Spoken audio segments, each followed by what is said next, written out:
I didn't even have the decency to look ashamed. Ryan Ashford walked through the front doors of his own family's mansion with another woman on his arm, not hiding her, not hesitating, not offering a single word of warning to the wife who had been sitting at that Sunday table for 8 years.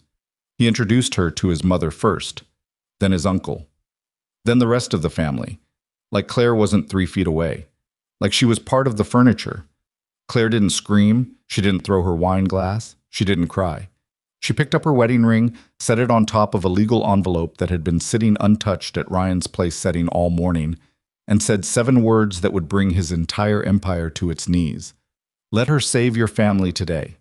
If you've ever been the person who gave everything and got nothing back, this story is for you. Stay until the end, because what Claire does next will either break your heart or set it on fire. Don't forget to subscribe so you never miss another story like this one. Hit that like button and drop your city or country in the comments. I genuinely want to see how far this story travels. The Sunday lunches at the Ashford mansion had always been performances. Claire understood that early. She understood it the way you understand weather, not because someone explained it to you, but because you got rained on enough times to stop being surprised. The table seated 14 comfortably. White linen, silver cutlery, flowers that Lucille ordered fresh every week from a florist in the West Village who charged more per arrangement than most people spent on groceries. The family gathered every Sunday without fail, which sounded like tradition, but was really just another way for Lucille Ashford to take attendance. Claire had learned to arrive exactly 7 minutes early. Not on time. On time implied you had somewhere else to be. Not early enough to seem eager. 7 minutes was the number she'd calculated over years that kept Lucille from making a comment about punctuality, while also not triggering a remark about Claire hovering in rooms she hadn't been invited to inhabit. That's the kind of math Claire Ashford did in her head. Constantly. Invisibly. While smiling. She was 41 years old that Sunday. Her hair was dark and she wore it pulled back, not because she preferred it that way, but because Lucille had once, 7 years ago, said something about women who wore their hair loose at family meals looking like they just rolled out of bed, and Claire had never fully freed herself from that comment. She knew it. She'd thought about it on several occasions with a kind of grim clarity, that she had rearranged something as personal as how she wore her hair to avoid a woman's disapproval.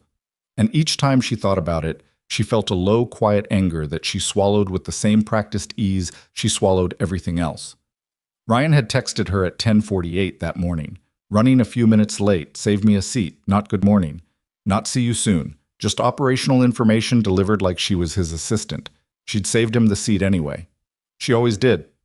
Arthur Ashford, Ryan's uncle, had sat down beside her around noon and talked for 20 minutes about a golf tournament in Connecticut that Claire had absolutely no interest in, but listened to with complete attention because Arthur was one of the few people at that table who spoke to her like a person, and she had learned not to waste those moments.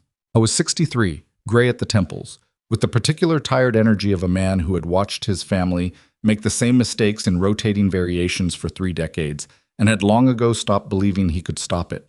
You look pale, he said at one point, not unkindly.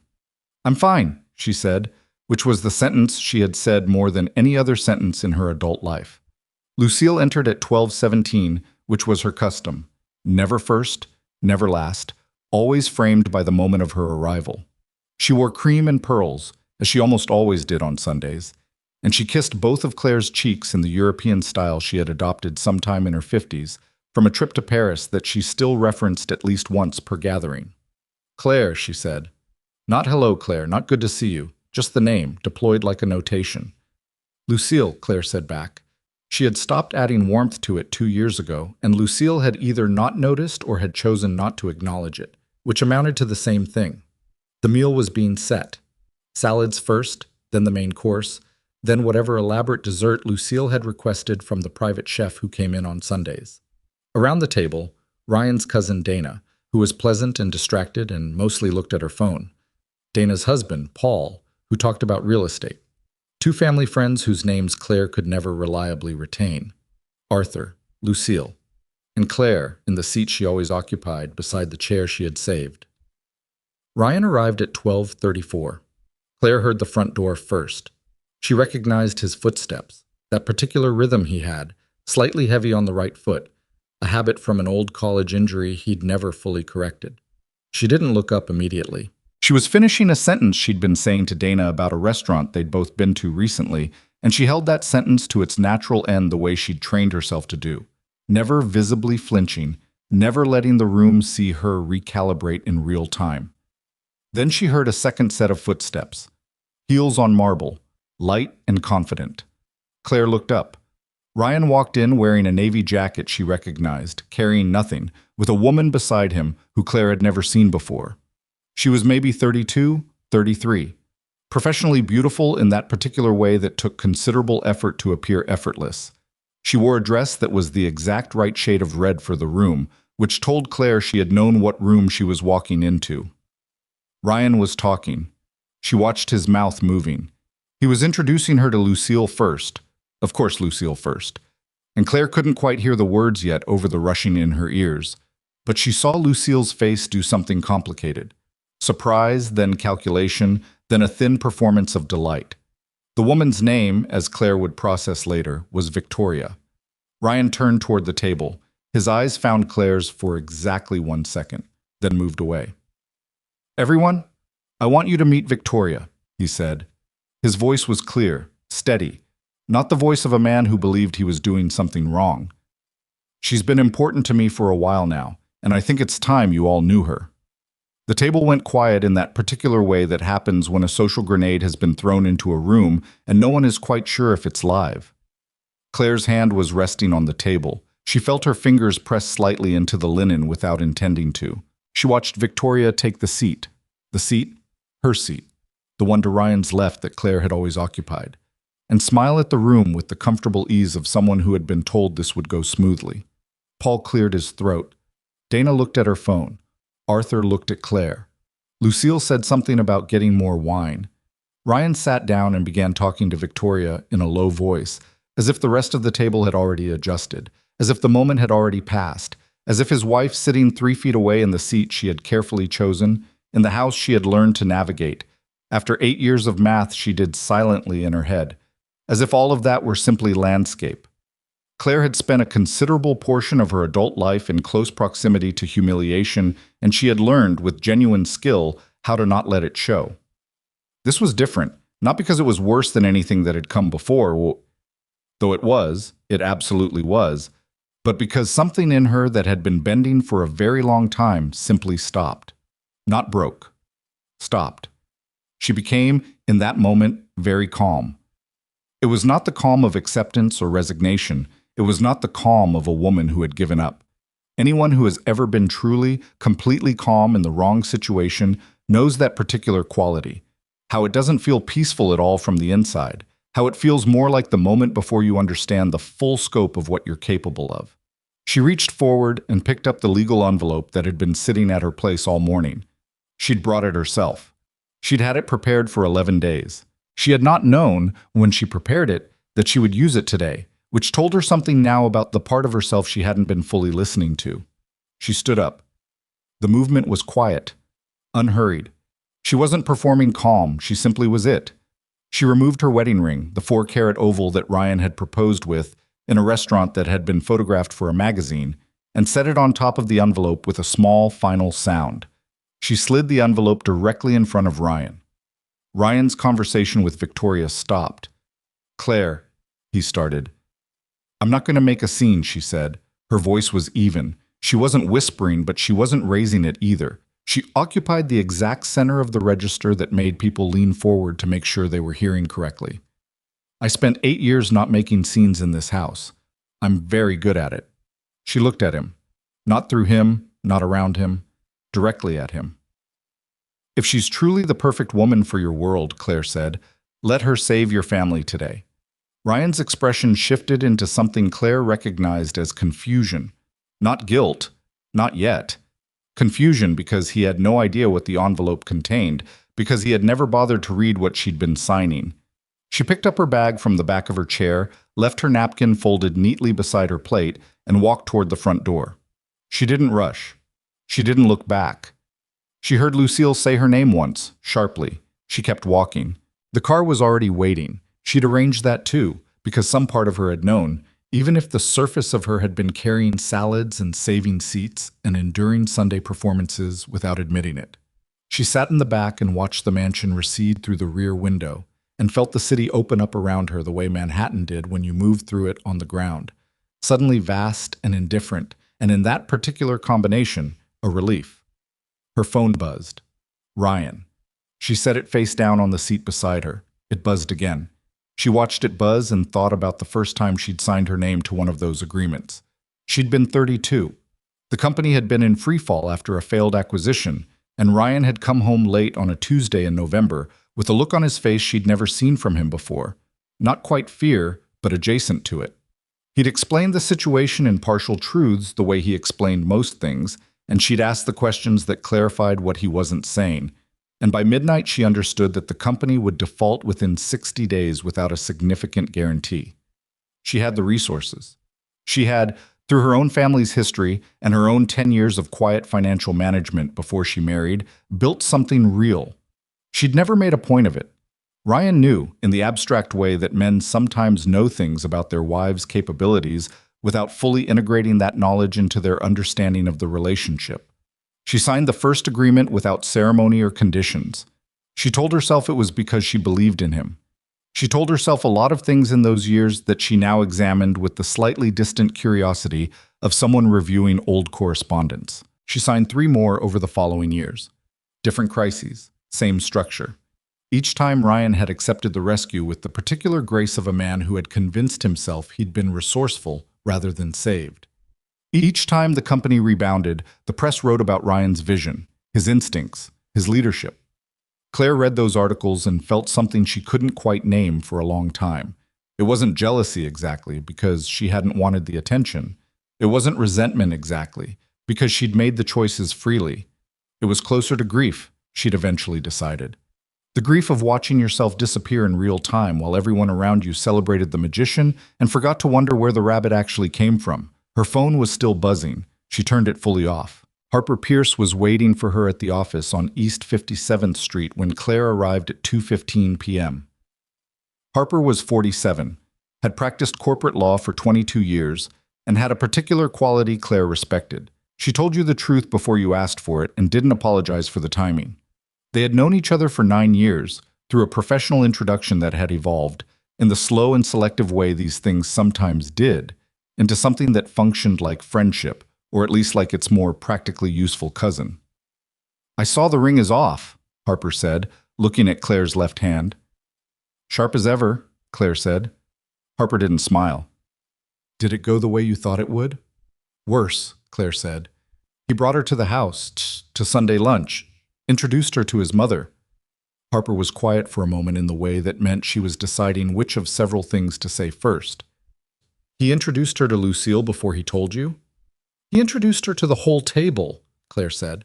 "I was sitting there." Harper set down her pen. "Claire, I know. You've been protecting that company for—" "I know," Claire said. "I left the envelope on the table." That landed. Harper's expression shifted into something that was almost, the face of someone who was impressed but was professionally committed to withholding that signal.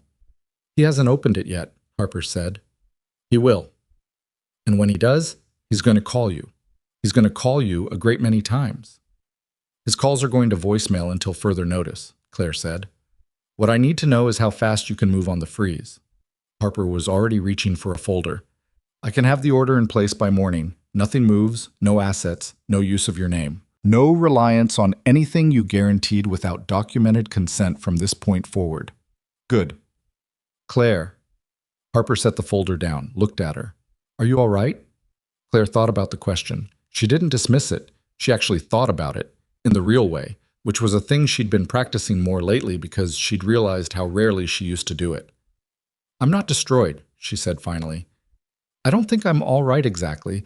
I think I'm clear, for the first time in a while."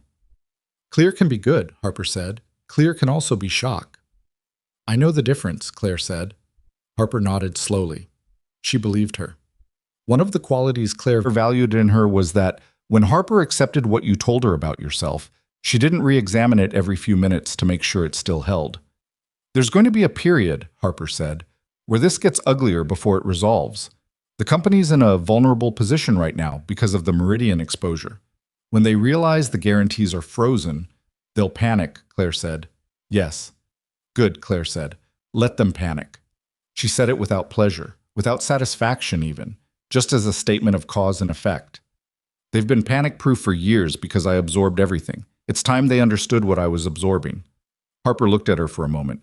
Then she opened the folder and got to work. Back at the mansion, the panic had already started. Ryan opened the envelope approximately 4 minutes after Claire's car disappeared. He did it in front of everyone. In front of Victoria, in front of Lucille, in front of Arthur and Dana and Paul, who had all been sitting very still in the way people sit when they're watching something go wrong in slow motion and aren't sure whether leaving the table makes it better or worse. The documents were not complicated. They were just comprehensive. Pages and pages of Claire's signature attached to guarantees and rescue packages, an emergency loan endorsement spanning 8 years of the company's operation. Ryan read in silence for a long time, longer than Claire would have predicted. Lucille spoke first. Ryan, what is that? Ryan didn't answer. Victoria started to say something. Ryan looked at her and the look stopped her. Arthur cleared his throat. Son, he said, because he'd always called Ryan son, even though the relationship was uncle-nephew. How much of the company's debt is under Claire's name? Ryan turned a page, then another. He did the math in the way that he did math, which was to say with the particular dawning horror of someone who had been doing math wrong for years and had just been handed the correct equation. All of it, he said. His voice was different. The confidence had dropped out of it like an object through a trap door. She's backed all of it. Victoria stood up. I'm going to get some air, she said, and no one stopped her. Ryan set the documents down. He picked up his phone. He called Claire. Straight to voicemail. He called again. Voicemail. And across the room, Lucille was looking at the door through which Victoria had just walked with the expression of a woman who was rapidly reconsidering every decision she had made in the last 3 hours, beginning with the warm welcome she had offered a woman in red, and ending with the daughter-in-law she had spent 8 years treating as furniture. In 20 years, she would not admit to what she felt in that specific moment, but Arthur saw it. He was quiet about it, but he saw it. He looked at the empty chair where Claire had been sitting and thought about the 7 words she'd left the room on, and he understood something that Ryan was still catching up to. That Claire Ashford had not walked out of that house in defeat.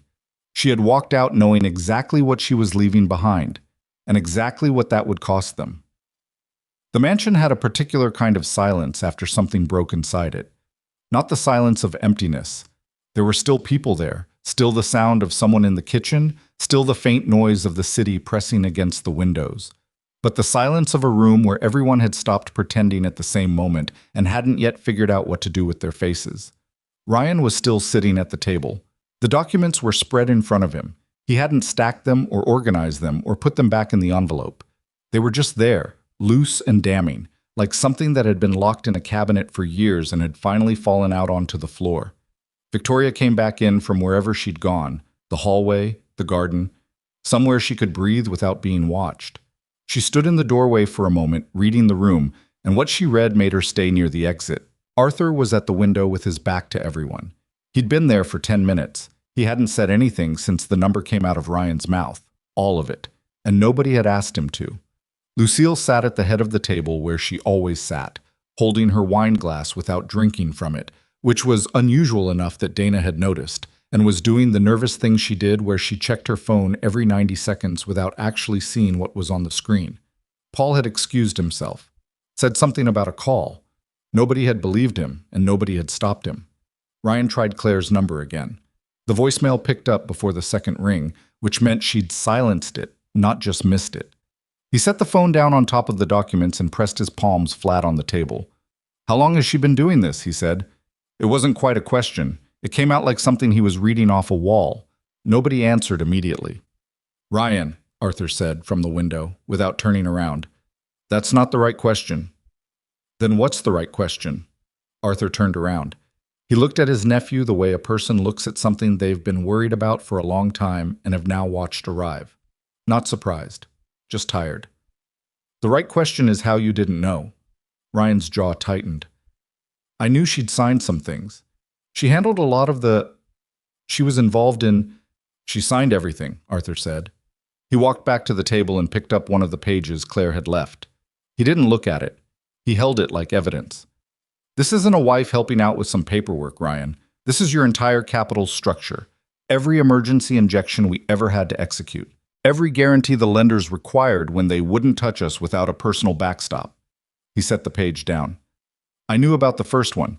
I told you to talk to her, to actually talk to her about what she was doing for the business, about what it meant. I did talk to her. You thanked her, Arthur said. That's not the same thing. Victoria shifted in the doorway. Lucille set down her wine glass. Arthur, this is not the moment. Lucille, Arthur said, and his voice had something in it she didn't usually hear directed at her. Please don't. The room went quiet again. Even the kitchen sounds stopped, as if the house itself was listening. Lucille stood up. She straightened her jacket, which was the thing she did before she made a decision, and looked at Ryan. I'll handle it, she said. Handle what? Ryan said. Claire, she said. She's upset. She's reacting. I'll speak with her. She's not upset, Arthur said. She didn't look upset to me. She looked like someone who had been planning this very carefully and decided today was the day. Lucille's expression sharpened. She left in the middle of a family meal, Arthur. She left a stack of legal papers on the table like some kind of, I'm sorry, but that's a performance. That's a woman performing her exit. Or, Arthur said, it's a woman who finally ran out of reasons to stay. The silence that followed had a different quality. Ryan looked at the table. Victoria, very quietly, moved from the doorway to the hallway, and then they heard the front door open and close. Nobody stopped her. Ryan noticed. He noticed, and he didn't move, which told Arthur something. I need to call Matthew, Ryan said. Matthew Crane was the senior investment banker who handled the company's debt relationships. I was precise, methodical, and had never once, in 15 years of working with the Ashford Group, let any emotion into his voice on a professional call. He picked up on the second ring. Ryan. Matthew. The Meridian facility. The personal guarantees attached to it. Are they... If those guarantees were frozen, what happens to the covenant structure? A pause. Not a long one, but long enough. Ryan, what's happened? Just answer the question. Another pause. If the personal guarantees attached to the primary collateral package were legally frozen or withdrawn, the lenders would have grounds to call the facility. Immediately, potentially, depending on whether they chose to enforce. And would they choose to enforce? Ryan.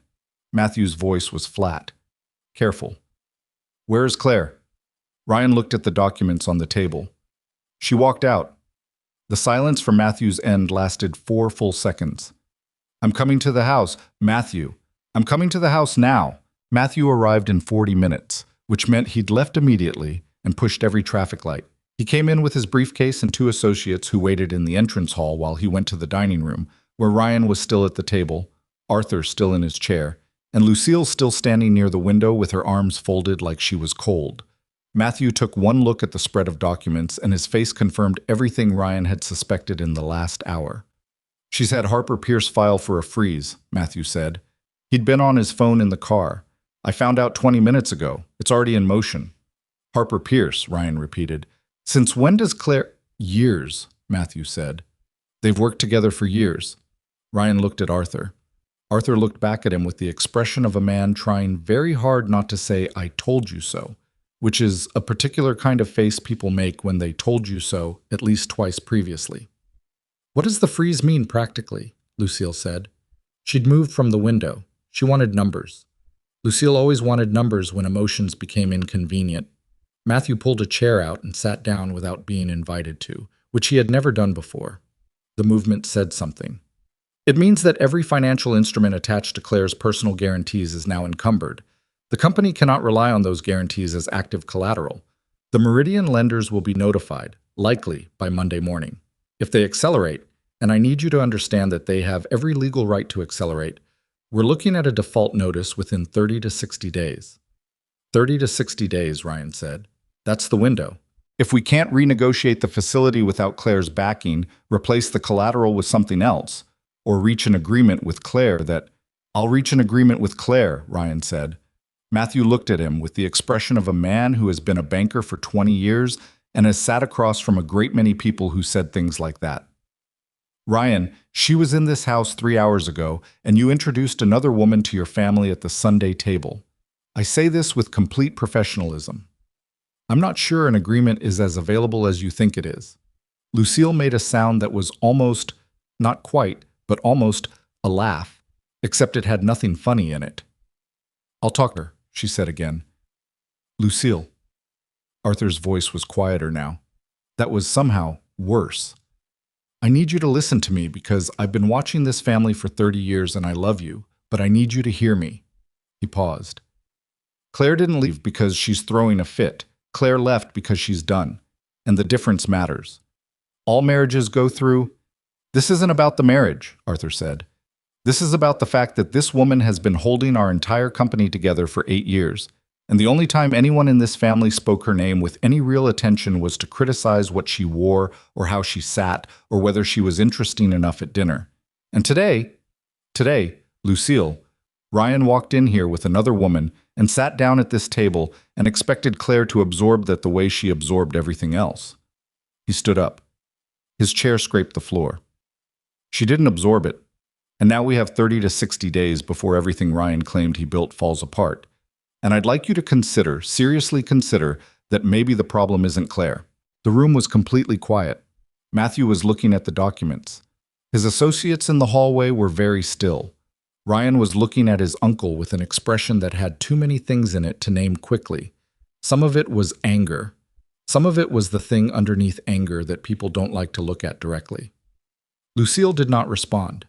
She sat down, slowly, in the chair that was her chair at this table, the one at the head, and she folded her hands in front of her and looked at the tablecloth with the focus of someone who was doing difficult internal arithmetic. Claire's apartment was on the Upper West Side.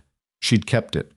Throughout the marriage she'd kept it, subletting it for years but never selling, which Ryan had noticed and mentioned once, and she'd explained as a practical financial decision, and he'd accepted that because accepting it was easier than thinking about what it meant. She'd taken the sublet back 3 months ago, quietly, one of many things she'd done quietly in the preceding year that she hadn't announced. She arrived there at 3:40 in the afternoon and stood in the middle of the living room for a long moment. It was smaller than the mansion. The ceilings were lower. The windows faced west instead of south. Everything about it was a reduction in scale compared to what she'd woken up in that morning. She didn't mind. She stood in it and breathed, and something in her chest that had been tight for a very long time did a small, incremental thing in the direction of loose. She turned her phone back on. 16 missed calls from Ryan. 2 from Lucille. 1 from a number she didn't recognize.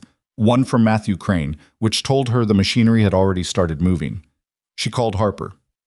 Matthew Crane tried to reach me, she said when Harper picked up. He's at the house, Harper said. I have a contact who confirmed. The freeze is filed. It'll land on the relevant parties tomorrow morning. Good. Ryan's going to try to reach you tonight, possibly through multiple people. I know. Claire, I want to make sure you're prepared for the fact that Lucille is going to be involved in whatever approach they take. She's not going to lead with an apology. She's going to lead with the company, the family name, legacy, all of those. She's going to try to make it about something larger than what Ryan did today. Claire walked to the window and looked out. The city was going about its Saturday afternoon business with its characteristic indifference to individual human crises. She found that genuinely comforting. I know how Lucille operates, Claire said. I've had 8 years. I know you do. Harper was quiet for a moment. Are you eating? Harper. I'm asking as someone who... I'll eat, Claire said. I'm fine. I need you to be my lawyer right now, not my friend. A short pause. As your lawyer, they're going to come to you within 48 hours with a proposal. Probably Ryan directly. First. When that doesn't work, Lucille. When Lucille doesn't work, Arthur. Arthur won't be trying to manipulate me. No, Harper agreed, which is why he'll be the most dangerous of the 3. Because you trust him. Claire hadn't thought of it that way. She held that for a moment. What do you think he'll say? Something true, Harper said. Something about the employees, about the people who'd lose their jobs. He'll mean it, which makes it complicated. Claire looked at the city. I know about the employees. I've known about the employees for 8 years. They're part of why I kept signing. And they'll use that. I know they'll use it. She turned from the window. That doesn't mean they're wrong. It just means I need to protect myself while also doing the right thing, which is what I've been doing for 8 years and apparently what nobody noticed. I noticed, Harper said. Claire smiled slightly. It was the first time she'd smiled since before noon. I know you did, she said. That's why you're still my lawyer. Ryan drove to the Upper West Side at 7 p.m. He knew where the apartment was. He'd been there twice in the early years of their marriage. Once to pick up some things Claire had asked him to retrieve, once for a reason he couldn't remember now. He hadn't known she'd taken it back. That was the piece he kept returning to in the car, sitting in traffic on the park transverse, rain starting against the windshield. She'd quietly taken the apartment back 3 months ago and hadn't told him, which meant 3 months ago she'd already known. Or longer. She'd known longer, and 3 months ago was when she'd started moving. He hadn't known his wife at all. That wasn't self-pity, it was just information, delivered cold. He rang the buzzer. There was a long pause. Ryan, her voice said through the intercom, clear and flat. I need 5 minutes, he said. No. Claire, I'm not going to do this through an intercom, she said. Go home. The apartment is... I'm not going back there tonight. Another pause. Longer. He couldn't tell what was happening on the other side of it.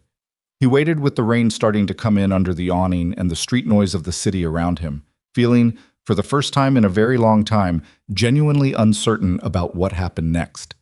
The door buzzed open. He went up to the 4th floor.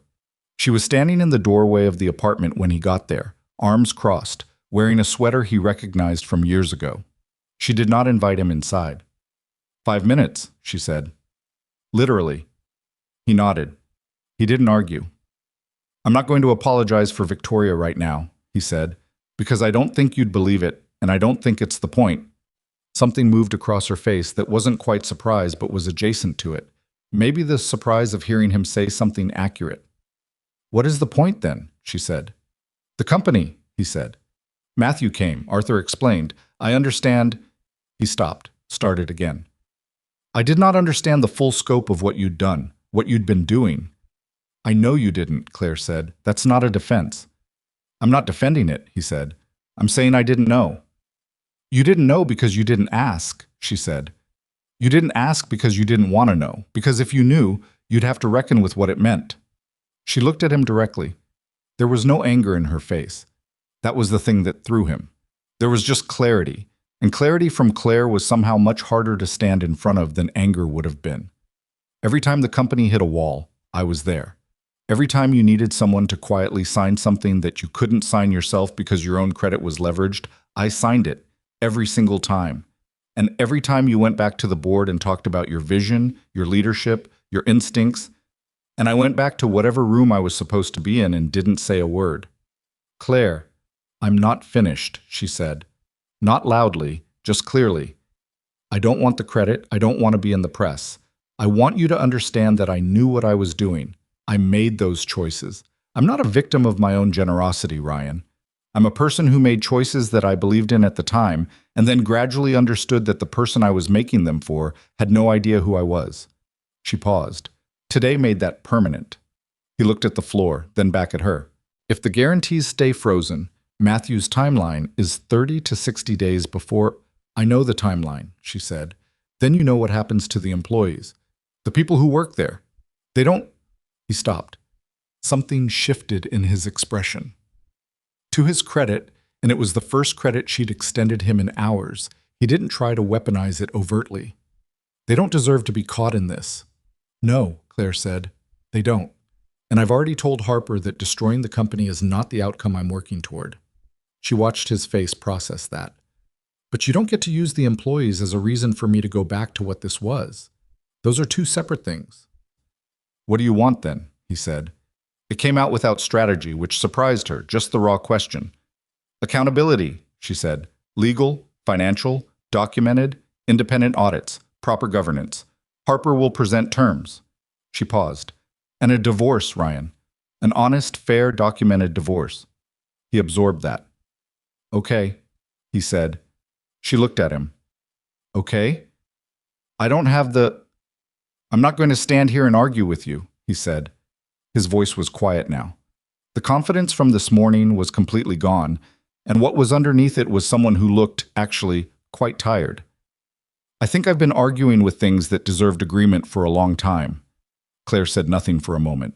She looked at him with the particular careful attention she gave to things she needed to understand fully before she responded.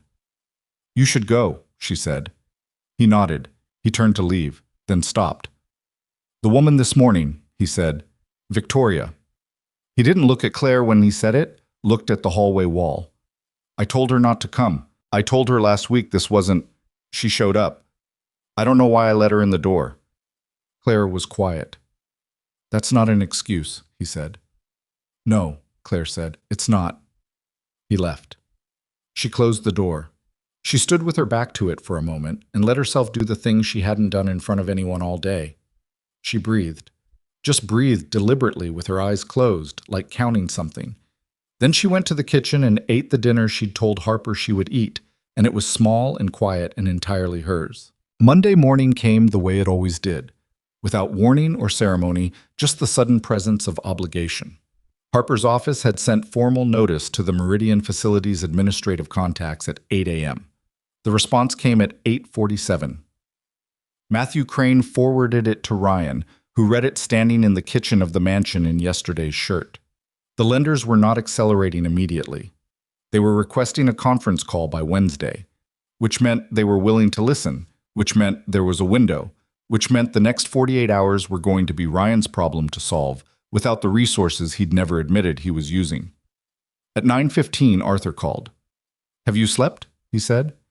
Some, Ryan said. I'm coming in. I want to review everything before Wednesday. All of it. Not just what Matthew has, the internal records, the original guarantee agreements, all of the supporting documentation. A pause. Ryan, when the auditors go through this, and they will go through it, one way or another, I need you to be ready for what they're going to find. What do you mean? I mean that Claire's name is on every rescue package, but there's also documentation of how those funds were ultimately used, how the recovered margin was reallocated. Some of those decisions were yours. Some of them were not. Some of them were made at the board level and then executed without proper... Arthur stopped. We need to talk about this in person. Ryan felt something cold move through him. Arthur, what are you saying? I'm saying, Arthur said carefully, that the reason Claire's guarantee structure was designed the way it was, to keep certain arrangements out of the primary corporate ledger, is not something I want to explain to you on a phone call. Ryan sat down. Come in, he said. Victoria called at 10. Ryan let it ring. She called again. He looked at the screen. He thought about Sunday, the moment he'd let her walk through the door, the moment he'd introduced her at the table, the look on Claire's face that hadn't been devastation the way he'd anticipated. No tears, no raised voice, just a kind of settling, like the moment before an earthquake resolves itself into actual ground. He thought about Claire's words at the apartment. I want you to understand that I knew what I was doing. Not, I can't believe you did this to me. Not the language of a woman ambushed, the language of a woman who had completed a calculation. He sent Victoria a text. I can't talk right now. I'll be in touch. She responded immediately. When? He set the phone face down and didn't answer. Lucille arrived at Claire's building at 11:30 on Monday morning without calling first, which was either a power move or the action of a woman who knew she'd be refused entry if she called ahead, possibly both. Claire answered the intercom this time with the kind of exhausted pragmatism that comes from knowing certain conversations are inevitable and that delaying them only gives them more time to calcify. She came up. Claire opened this door and did not step back from it. She stood in it, which communicated the terms of the visit without words. This would be conducted standing. It would be brief. Lucille had clearly slept poorly. The flawlessness was still there, assembled with obvious effort, but there were shadows under her eyes that the concealer hadn't fully addressed. She looked at Claire with an expression that was, Claire searched for the word, reconstructed, like she'd decided what it should be before she arrived and was now holding it in place. I'm not here to argue, Lucille said. All right, Claire said. I want to speak with you as... She stopped. Started again. I want to speak with you as someone who has run this family for 40 years, not as Ryan's mother. as someone who understands that families face moments that test them and that what matters is what you do in those moments. Claire waited. The company, Lucille said, the employees, the people who depend on the Ashford name. That's not Ryan's legacy alone. It's mine and my husband's, and 40 years of... Lucille, Claire said, not unkindly, just cutting through. I know what you're here for, and I want to say something before you make an appeal I'm going to have to decline. Lucille's jaw tightened slightly. I was a part of this family for 8 years, Claire said. I ran quiet interference in rooms you never entered. I managed relationships you didn't know existed. I signed agreements that protected this company, and I did it without ever once being invited into the actual leadership structure, without a board seat, without any formal recognition, without even consistent respect from the people my work was protecting. She let that sit for exactly a beat. You spent 8 years telling your friends I was sweet, which is what people say about someone they've decided is decorative. Lucille opened her mouth. I'm not finished, Claire said. I'm not going to destroy the company. That's not who I am. But I need you to understand, but not for the negotiation, just as a fact, that what I gave this family was not given to me back. Not 1/10 of it. And today is not the beginning of my decision to change that. Today is the end of a decision I made a long time ago. Lucille looked at her. Something moved through her expression that was not the reconstructed version she'd arrived with. Something underneath it. Claire had never seen it from Lucille before. It might have been shame. It was hard to be sure because Lucille Ashford had very rarely had reason to use that expression. Claire, she said. Harper will send terms this afternoon, Claire said. Read them. Have your lawyers read them. And then let's have a real conversation. She stepped back from the doorway. I think that's everything for now. Lucille left without the speech she'd prepared. In the elevator down, she stood very straight, looking at her own reflection in the mirrored doors. She looked like someone who had gone to correct a situation and instead had been quietly, precisely told the truth about herself, and who was still in the process of deciding what to do with it. At 2:47 p.m. on Monday, the thing Arthur had been trying to warn Ryan about on the phone revealed itself in full. Claire's lawyer had accessed the original guarantee agreements, all of them, going back to the first one Claire had signed 8 years ago. In the supporting documentation for the third agreement, from 5 years back, was a transfer record that the company's internal accounting had never properly classified. Funds recovered through a debt relief package that Claire had backstopped had been redirected, not to the company's operating account, not to the lender repayment schedule, but to a subsidiary that Ryan had created with 2 board members outside the main corporate structure. Harper spotted it at 2:31. She called Claire at 2:38.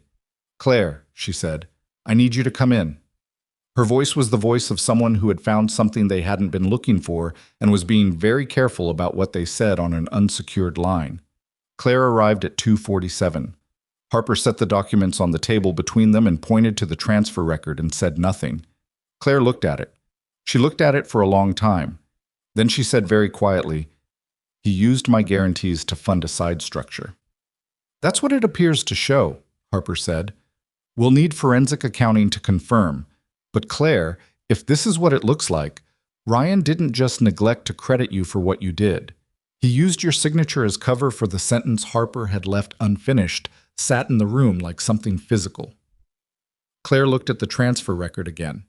She looked at it the way you look at something when you already understand what it means, but your mind is doing the thing minds do, where they run the calculation a second time and a third time, hoping the answer changes. It didn't change.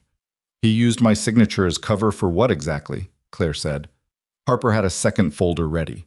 She opened it and set it next to the first without speaking, which was its own kind of answer. The second folder contained the subsidiary incorporation documents. A company called Meridian Apex Holdings, registered in Delaware 5 years ago, capitalized with funds that had moved through the debt relief package Claire had backstopped. The listed directors were Ryan Ashford, a board member named Gerald Foss, and a name Claire didn't recognize, but a man named Dennis Park, listed simply as a financial consultant. What is Meridian Apex? Claire said. As far as we can tell right now, Harper said, it's a holding entity. It received capital through a series of transactions that were structured to look like standard intercompany transfers. But the source of the capital, she pointed to a line in the first folder. came from the recovery funds generated by the guarantee package you signed in year 3. The one you signed because the company's primary lender was threatening to accelerate. Claire looked at the line. The number was significant. Not catastrophic by itself, but significant, and it had moved in a direction that had nothing to do with stabilizing the company. Where did it go from Meridian Apex? Claire said. That's what we don't know yet, Harper said. The forensic accountant I've already called can have a preliminary picture by Thursday. But Claire, she stopped. She put both hands flat on the table. I need you to understand what this means legally. Your signature is on the guarantee that generated these funds. If a court determines that the funds were misappropriated and traces the collateral chain back to your guarantee, you could be named in the exposure, not as a wrongdoer, but as a party to the instrument that was used. Claire was still looking at the documents. They used me, she said. Not a question. It looks that way. Yes. The apartment was quiet. Outside, a car horn somewhere on the street, the ordinary texture of the city continuing its business. Claire stood up from the table and walked to the window. She stood there with her back to Harper for about 30 seconds, which was long enough that Harper didn't interrupt it. I want to be very clear about something, Claire said, still facing the window. When I signed those agreements, I believed every dollar I was backstopping was going to keep that company alive, to pay those lenders, to protect the operating structure that the employees depended on. I know, Harper said. I was not naive, Claire said. I understood the legal instruments. I had independent counsel on the first 2. She turned around. Her face was composed in a way that Harper recognized, not as calm, but as the thing people reach for when they need to stay functional, and emotion is a luxury they can't currently afford. I was not naive about the risk I was taking. I was naive about the person I was taking it with. Harper held her gaze. Yes. So when you tell me he used my signature as cover, Claire stopped, started again. Her voice didn't break, but it changed, got slightly lower and harder in a way that was more frightening than breaking would have been. He didn't just fail to give me credit. He used me, actively, as a financial instrument, as a vehicle for something I didn't consent to and didn't know existed. That is the most accurate way to describe it, Harper said. Claire nodded once, the nod of someone accepting a diagnosis. Call the forensic accountant, she said. Tell them Thursday isn't soon enough. I want preliminary numbers by tomorrow night. Claire, and I want everything Ryan signed in connection with Meridian Apex, every email or record you can legally access through Discovery, and I want to know who Dennis Park is before I go to sleep tonight. Harper picked up her phone. Okay, she said. One more thing, Claire said. She turned back to the window. Don't tell me to take care of myself right now. I know you're about to say it, just not right now. Harper put the phone down for a second. I wasn't going to say that, she said. I was going to say you're the smartest person I've worked with in 22 years of practice, and whatever this is, we're going to dismantle it completely. Claire looked at her reflection in the window glass, the city behind it. Yeah, she said, we are. Dennis Park took 40 minutes to identify. Harper's paralegal found him through corporate registration records in Delaware and New York. He appeared as a director or officer in 11 different entities over the past 8 years, most of them shells or holding structures, several of them dissolved. He had no public profile, no LinkedIn page, no firm website, no press mentions. The kind of non-presence that in corporate law was itself a kind of presence.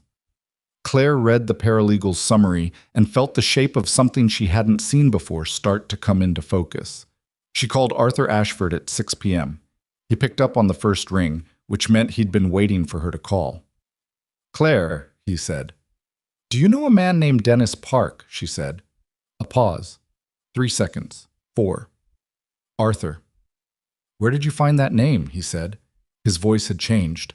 Not much, but enough. In the subsidiary documentation attached to the third guarantee package, Meridian Apex Holdings. She waited. Arthur, I need you to tell me what you know, not what you think is safe to tell me. Everything you know. Another pause. When he spoke, something in his voice had collapsed slightly, the way a structure sounds when you remove a load-bearing element. I need to come to you, not on the phone. How quickly can you be here? 45 minutes. I'll be here. He arrived in 38. She opened the door, and he came in, and she did something she hadn't done with anyone since Sunday. She sat across from him at her kitchen table like a person having a conversation, not a lawyer managing a situation. Arthur Ashford was 63 years old, and in 38 minutes, he appeared to have aged somewhat. He set his coat over the back of the chair and sat down and folded his hands on the table and looked at them. "I found out about Meridian Apex 2 years ago," he said. Claire said nothing. "I found it by accident," he said. "A misfiled transfer summary that came to me instead of Gerald Foss. I went to Ryan immediately. He told me it was a clean structure, a private investment vehicle, legally separated from the company, designed to capitalize on recovery assets that were, his word, residual, things the lenders weren't tracking." "And you believed him," Claire said. "I wanted to believe him," Arthur said, "which is a different thing, and I know it." He looked up at her. "I also did not know your guarantees were the collateral source. Ryan told me the recovery funds came from the debt relief mechanism itself, that there was excess return that was being captured and reinvested." "There was no excess return," Claire said. "My signature was the mechanism. My personal assets were the backstop. The funds didn't come from a debt relief return. They came from me." Arthur looked at her for a long moment, and it was the look of a man absorbing something he'd been half afraid was true and had never let himself examine fully. "I'm sorry," he said, and he meant it, which was why she didn't dismiss it. "Tell me about Dennis Park," she said. Arthur's hands moved on the table. He looked uncomfortable in the physical way, the way that isn't performing discomfort, but actually experiencing it in the body. Dennis Park he manages private capital flows for people who need discretion, not illegal technically, not on his own. But the structures he builds are designed for opacity, for keeping assets off visible ledgers. "Whose assets?" Claire said. Arthur was quiet. "Arthur?" "Some of the Meridian Apex capital was reinvested in development projects," he said, "in real estate, in Connecticut and New Jersey, projects that had political connections, local zoning officials, planning commissions." He stopped. "I don't know the full extent. I want to be very clear about that. I don't know the full extent, and I stopped looking 2 years ago because I was afraid of what else I'd find."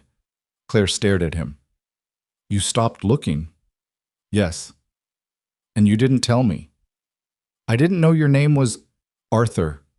Her voice was level, very level. "I signed those agreements.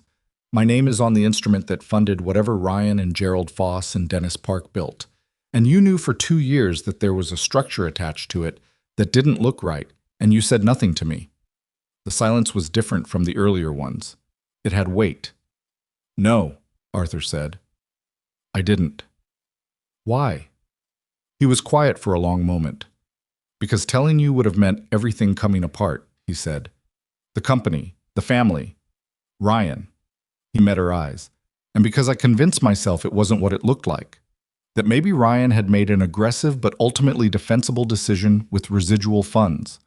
I'm very aware of how that sounds." "It sounds like you protected him," Claire said. Again.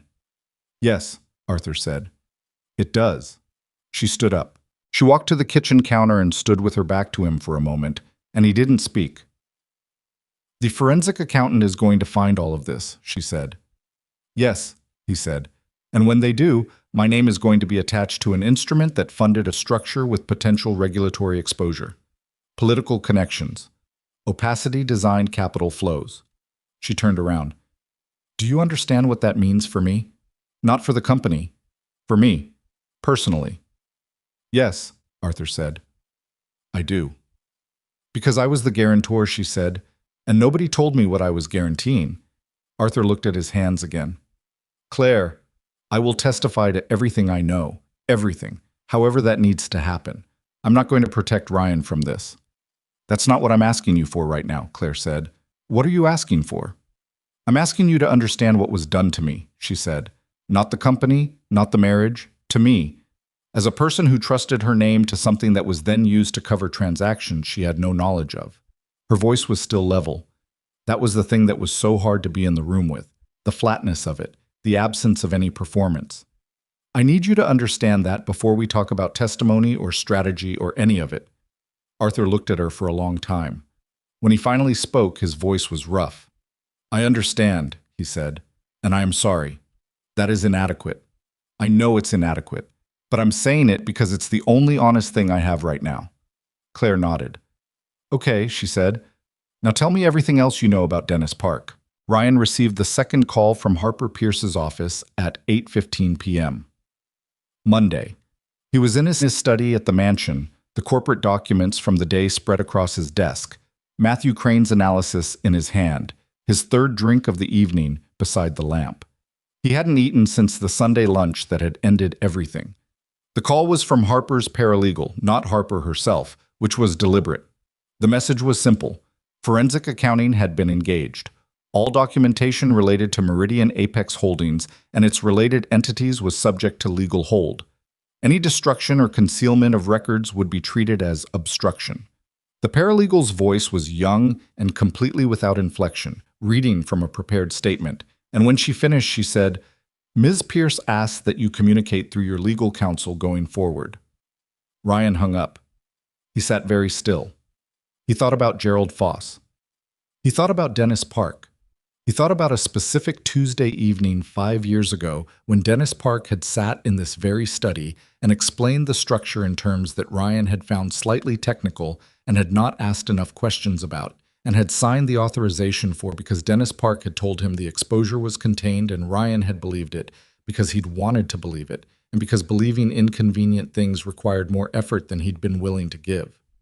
He picked up his phone, called Gerald Foss. Gerald answered on the third ring. Ryan.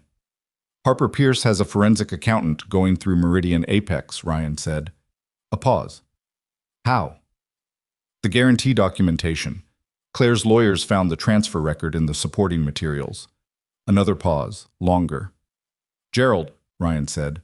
You need to call your lawyer, Gerald said. Right now, tonight. I'm calling you first. Ryan, Gerald's voice had changed. It had gotten careful in the way that people get careful when they're calculating in real time. I need you to understand something. The structure was clean on our end. Park built it that way for a reason. But if a forensic accountant goes deep enough into the capital source and they trace it back to the collateral chain, I know where it traces back to, Ryan said.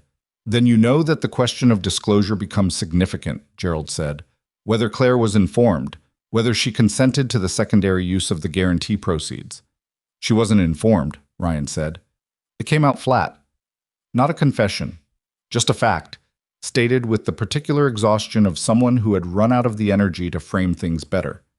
Then you need your lawyer, Gerald said. Tonight. Not tomorrow. Tonight. A pause. And Ryan, Dennis is not going to be available for comment on any of this. I want you to know that now. What does that mean? It means he's protective of his structures, and he has his own counsel, and he will not be a resource for you if this goes to formal proceedings. Gerald's voice was flat. You're going to be managing this without him. The call ended. Ryan sat with the phone in his hand. The drink was on the desk. He looked at it and didn't touch it.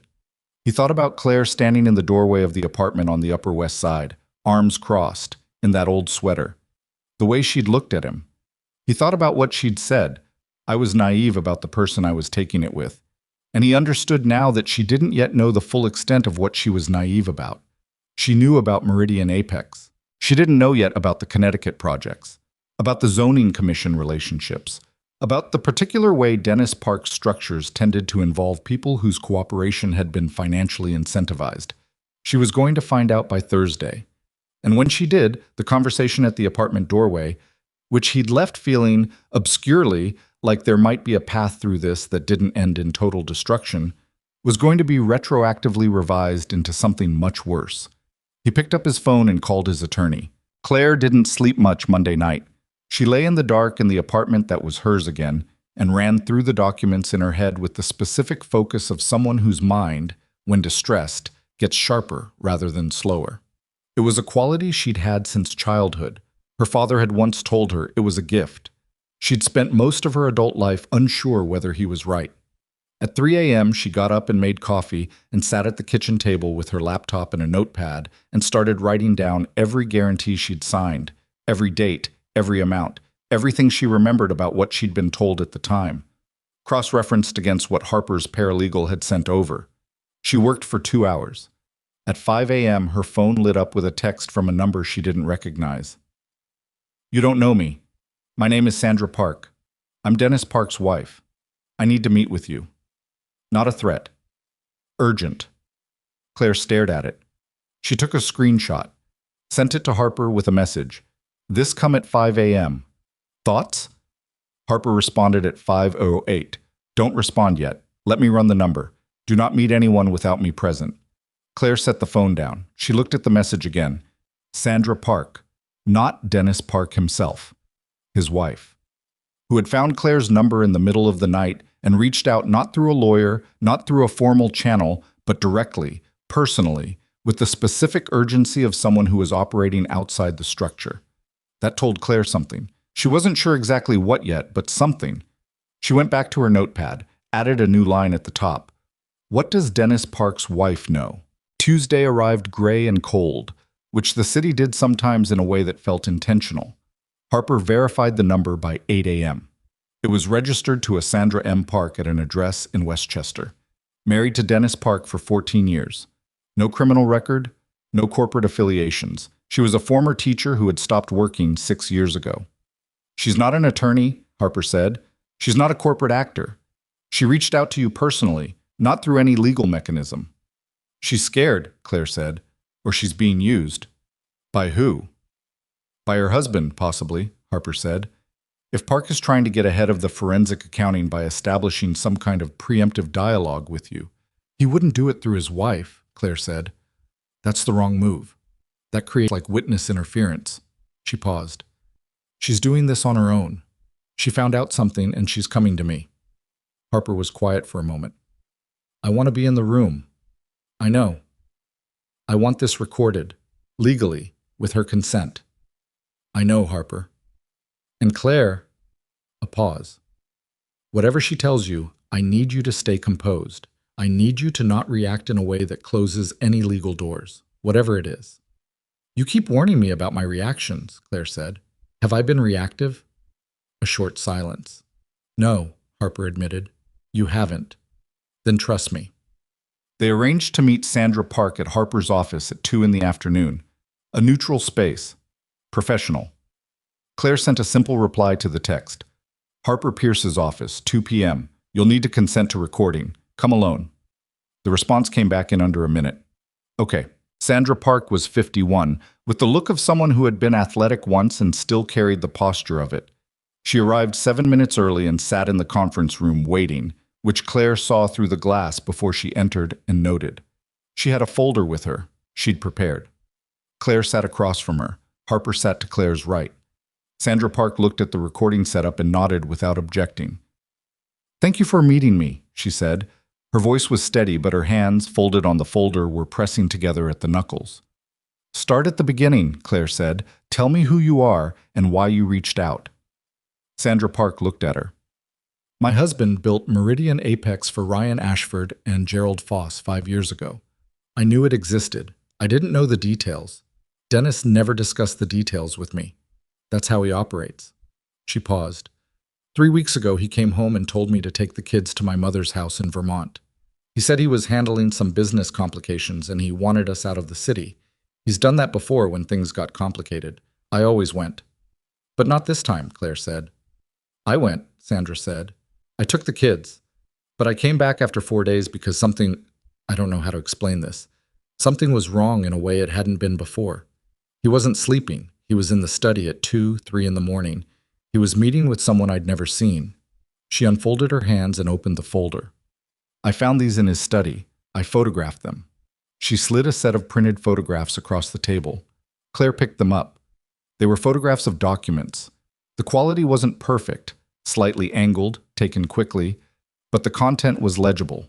They appeared to be internal memoranda from Meridian Apex Holdings. They referenced payments, distributions to individuals identified only by initials, amounts in 5 and 6 figures, dates going back 4 years, and at the bottom of the second page, a notation in handwriting that Claire recognized immediately with a cold plunge of recognition because she had seen that handwriting on birthday cards and business notes and casual messages for 8 years. Ryan's handwriting. The notation read, CGA guarantee proceeds, not to appear in primary ledger, D Park to manage. CGA, Claire Grace Ashford. Claire set the photographs down on the table. She was very still. Harper picked them up and looked at them. Her face did not change, but her hand tightened slightly on the edge of the photograph, which Claire noticed. "He wrote it in his own hand," Claire said. Not a question. "Yes," Sandra Park said. "He knew," Claire said. "He knew exactly where those funds were coming from. He wrote it down." "Yes," Sandra said. "And the distribution recipients," Harper said.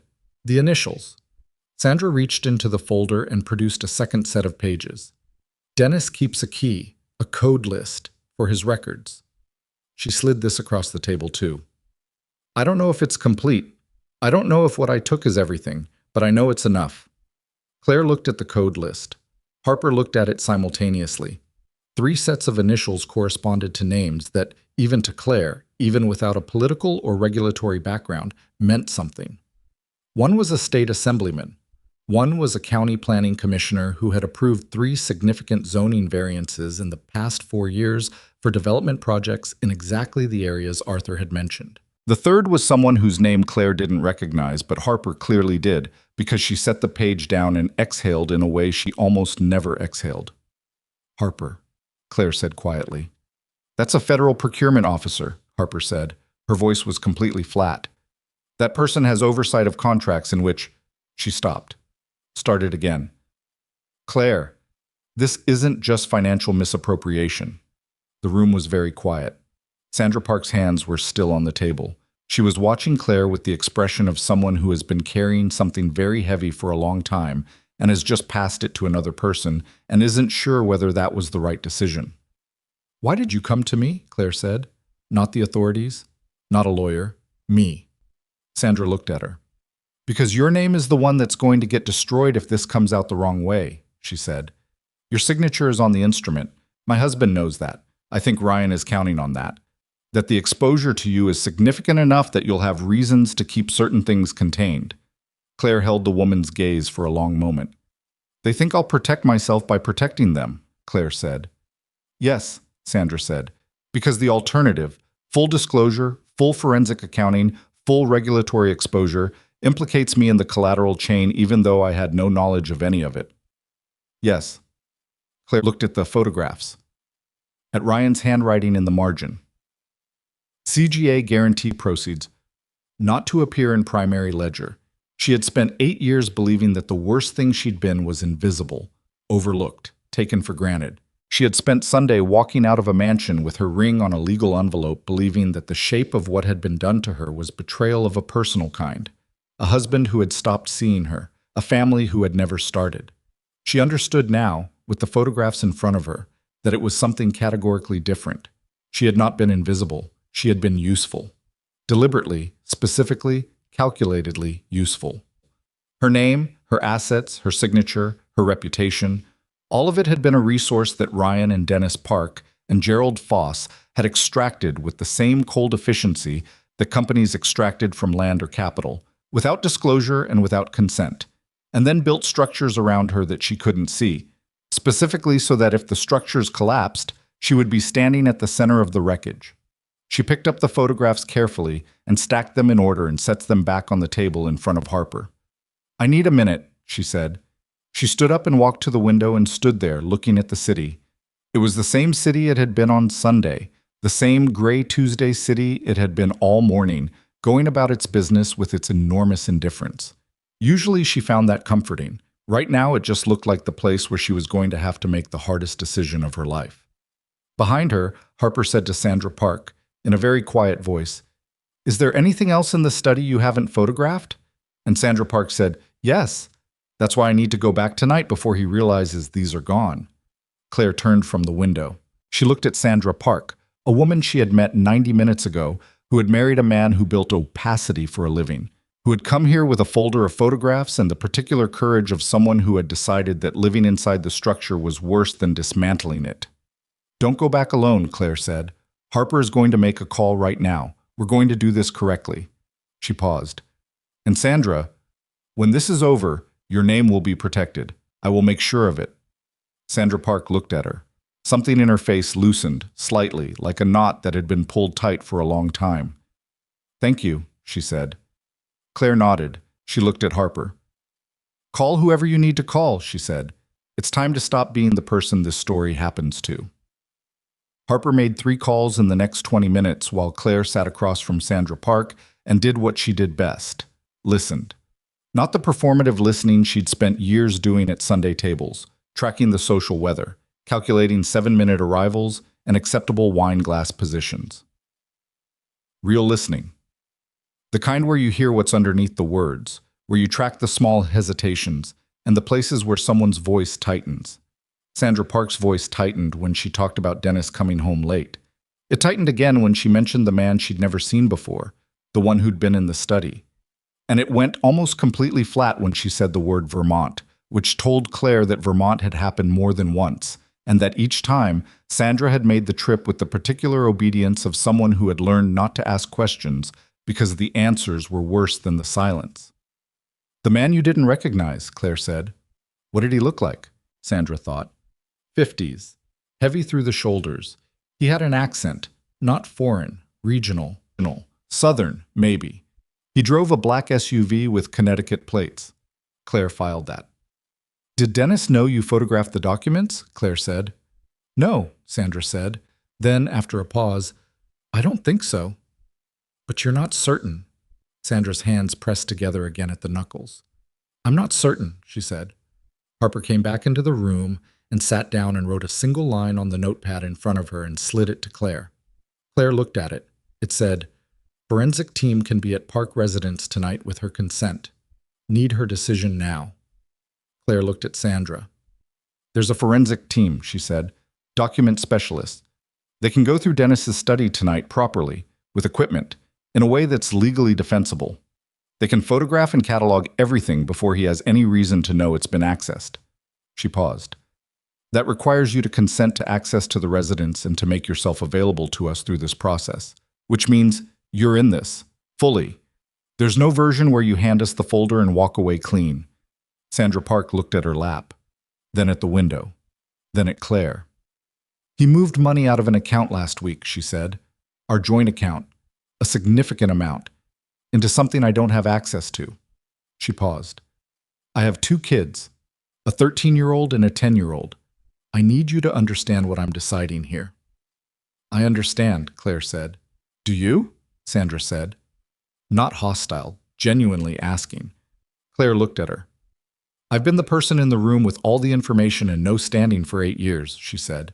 I know exactly what it costs to make the move when you're the one with the most to lose. She paused. I also know what it costs to not make it. Sandra Park looked at her for a long time. Okay, she said. Tonight. The forensic team went in at 9:30 p.m.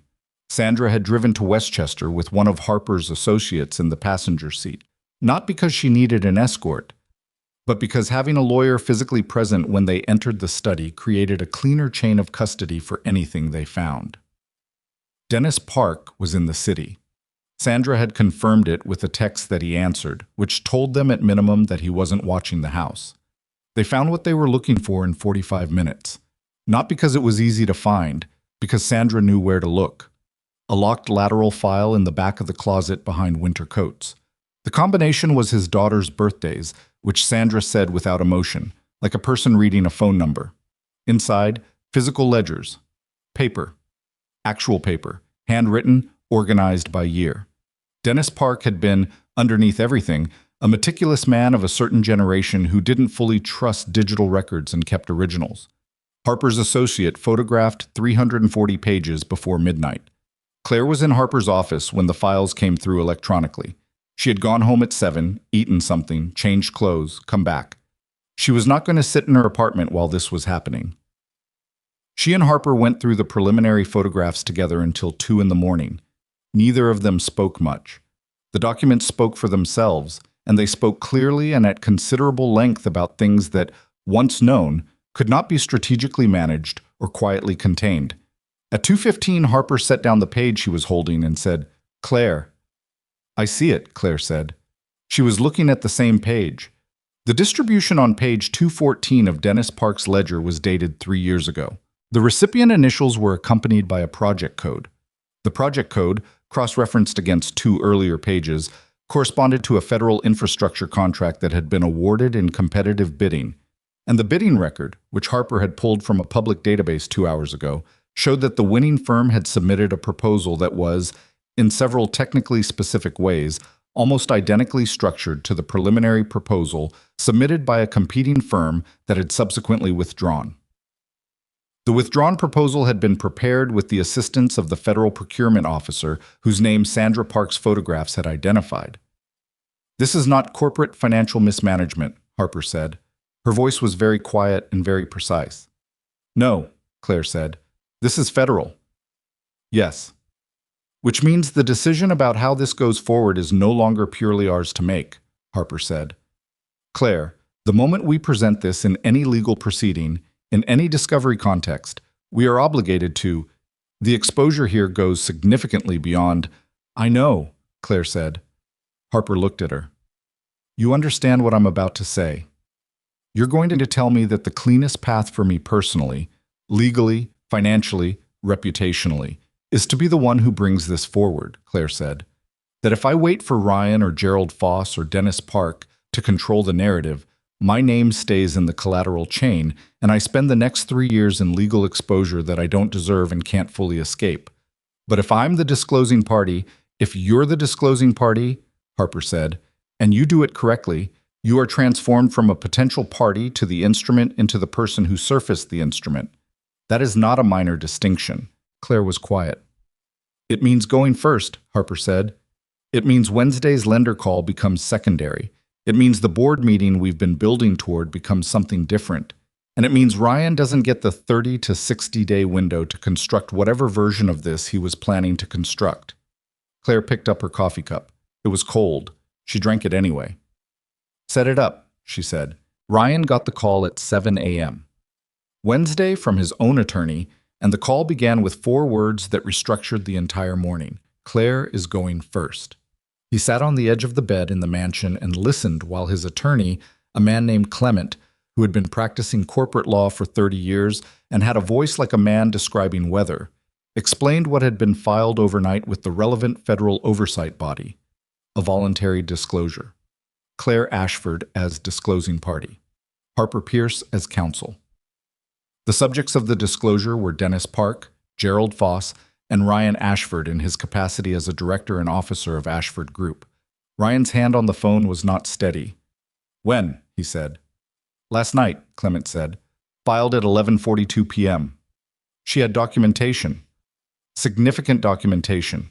The physical ledgers from Park's home office, photographs taken by Park's wife with consent, and the handwritten notation in your writing in the Meridian Apex internal memoranda." A pause. "Ryan, I need you to come in this morning, early. I need you to tell me everything, beginning with the first conversation you had with Dennis Park about Meridian Apex. And I need you to understand that we are now in a situation where cooperation has significantly more value than strategy." Ryan hung up. He sat for a moment longer. The room was the same room it had always been. High ceilings, dark furniture, the particular quality of morning light through expensive curtains that had never felt fully like his own light, now that he thought about it, which was a strange thing to think at 7 a.m. on the worst morning of his life. He called Gerald Foss. No answer. He called again, straight to voicemail. He called Dennis Park's number. The line was disconnected. He sat very still and understood, in the way you understand something when all the air has left a room, that Dennis Park had known this was coming before Ryan did, that the man he'd trusted to build structures that contained risk had spent the last 72 hours containing himself. Ryan Ashford had been, in the final accounting, used too. He didn't find that comforting. The board meeting was called for Thursday at 11 a.m. It was not the meeting that had been scheduled. It was an emergency session requested simultaneously by Arthur Ashford in his capacity as a board member and by the company's outside legal counsel, who had learned about the federal disclosure through channels that moved faster than Ryan's own call to Clement. The conference room on the 34th floor had a view of the Manhattan skyline that, on clear days, made certain board members feel significant. Today the sky was low and white, and the view was the color of unresolved things. Claire arrived at 10:52. She wore a white suit. Not because she'd planned it symbolically, she'd put it on because it was what was clean and pressed and ready, and she'd had approximately 4 hours of sleep and the decision-making bandwidth for her wardrobe had been minimal. But she noticed, in the elevator, that it was what she was wearing, and she didn't change it. Harper walked beside her. Behind them, Harper's associate and a second attorney from her firm. The board members were already in the room, 7 of them, plus Arthur, who stood near the window with his arms at his sides, and who looked at Claire when she entered with an expression that was relief and grief combined in roughly equal measure. Ryan was there. He was at the far end of the table. He looked like a man who had been awake for 36 hours, which he had. His jacket was on, but his tie was slightly wrong, angled, and he hadn't fixed it, which was unusual enough that 2 board members had noticed. His hands were flat on the table. He watched Claire walk to her chair, the chair Harper had specified in the meeting request, positioned deliberately, with clear sightlines to the presentation screen and to Ryan simultaneously. He didn't speak. Neither did she. The board chair, a woman named Diane, who had been in the role for 6 years and had an absolute gift for maintaining procedural calm in hostile rooms, opened the session at 11:01 and immediately ceded the floor to Harper. Harper stood. She did not use notes. She began with the chronology. 8 years of guarantee agreements, beginning with the first emergency rescue package and continuing through each subsequent crisis, each signed by Claire, each structured as personal backstop to corporate obligations. She did not editorialize. She stated dates, amounts, and outcomes. She was in this portion for 11 minutes. Then she moved to Meridian Apex. She explained the structure, the capital source, the transfer records, the subsidiaries' activities. She displayed 3 documents on the screen, redacted versions of documents that the full disclosure contained unredacted, and she pointed to Ryan's handwritten notation with the calm precision of a surgeon identifying something that shouldn't be there. The room was very quiet. One of the board members, a man named Hoffman, who had been at the company for 20 years and had the specific stillness of someone absorbing a very large number, said, "When was the board informed of Meridian Apex?" Harper said, "It wasn't." Hoffman looked at Ryan. Ryan looked at the table. "Ryan," Hoffman said. Ryan looked up. "I made an error in judgment," he said. His voice was low. "I believe the structure was legally defensible. I was advised." "By whom?" Diane said. "By Dennis Park," Ryan said, "who I am now unable to reach." The room absorbed that. "And the funds used to capitalize the structure," Hoffman said. "They came from Claire's guarantee proceeds." "Yes," Ryan said, "without her knowledge." A pause. "Yes."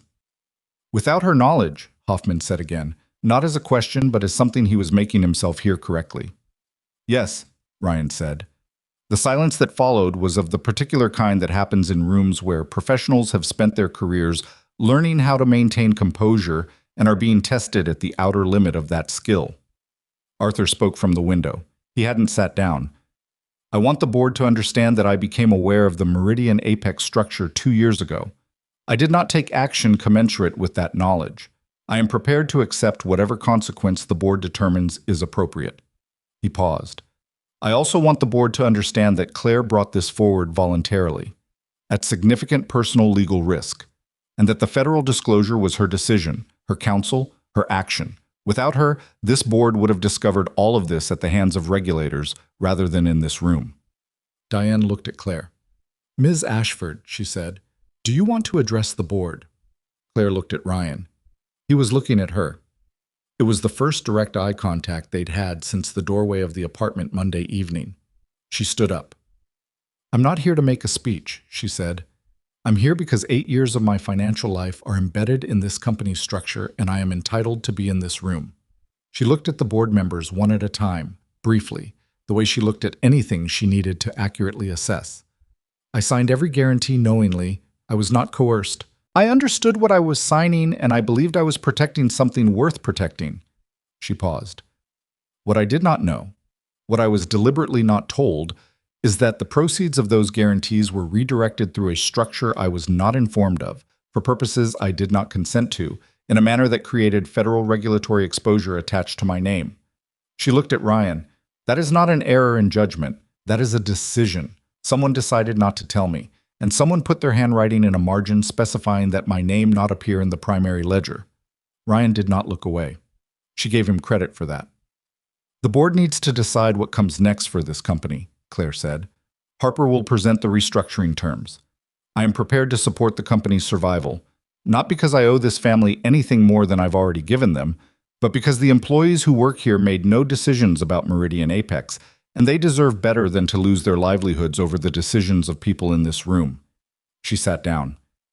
That's all I have. The room was completely still for a long moment. Then Victoria walked in. She came through the conference room door without knocking, which was the kind of entrance that required either extraordinary confidence or complete desperation. And from the look of her, it was the second one. She was dressed for a meeting she'd clearly planned more carefully than this moment, heels and a structured jacket. But her face was different from Sunday. The composure from the Ashford dining room was gone, replaced by something raw and cornered. I need to speak, she said. Diane said, this is a closed board session. I know what it is, Victoria said. She looked at Ryan. I know what's in those documents. I need to tell you what Ryan told me about them. The room shifted. Not physically. Everyone stayed still. But the air in it changed. Ryan stood up. Victoria, sit down, she said. He sat down. Which itself was information. Harper looked at Claire. Claire gave the smallest nod. Ms. Diane started. Chen, Victoria said. Victoria Chen, I was involved with Ryan Ashford for 14 months. She said it without performance. Flatly. Like she was reading her own deposition into the record. 3 weeks ago, Ryan told me about the Meridian Apex structure. Not fully.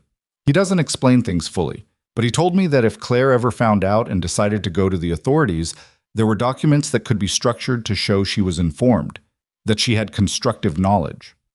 The temperature of the room dropped. Claire felt her hand still on the table.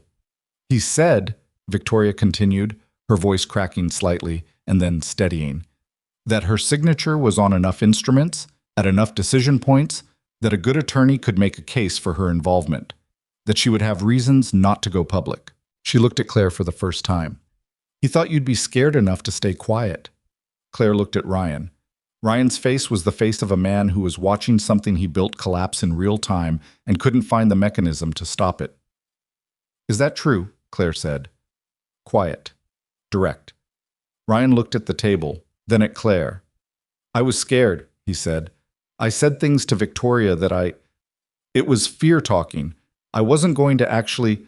Were you going to construct false evidence of my knowledge? Claire said. Still quiet, still direct. Ryan's jaw worked. Ryan, Hoffman said. Answer her. I was exploring contingencies, Ryan said. The words came out like something he was ashamed of, even as he said them.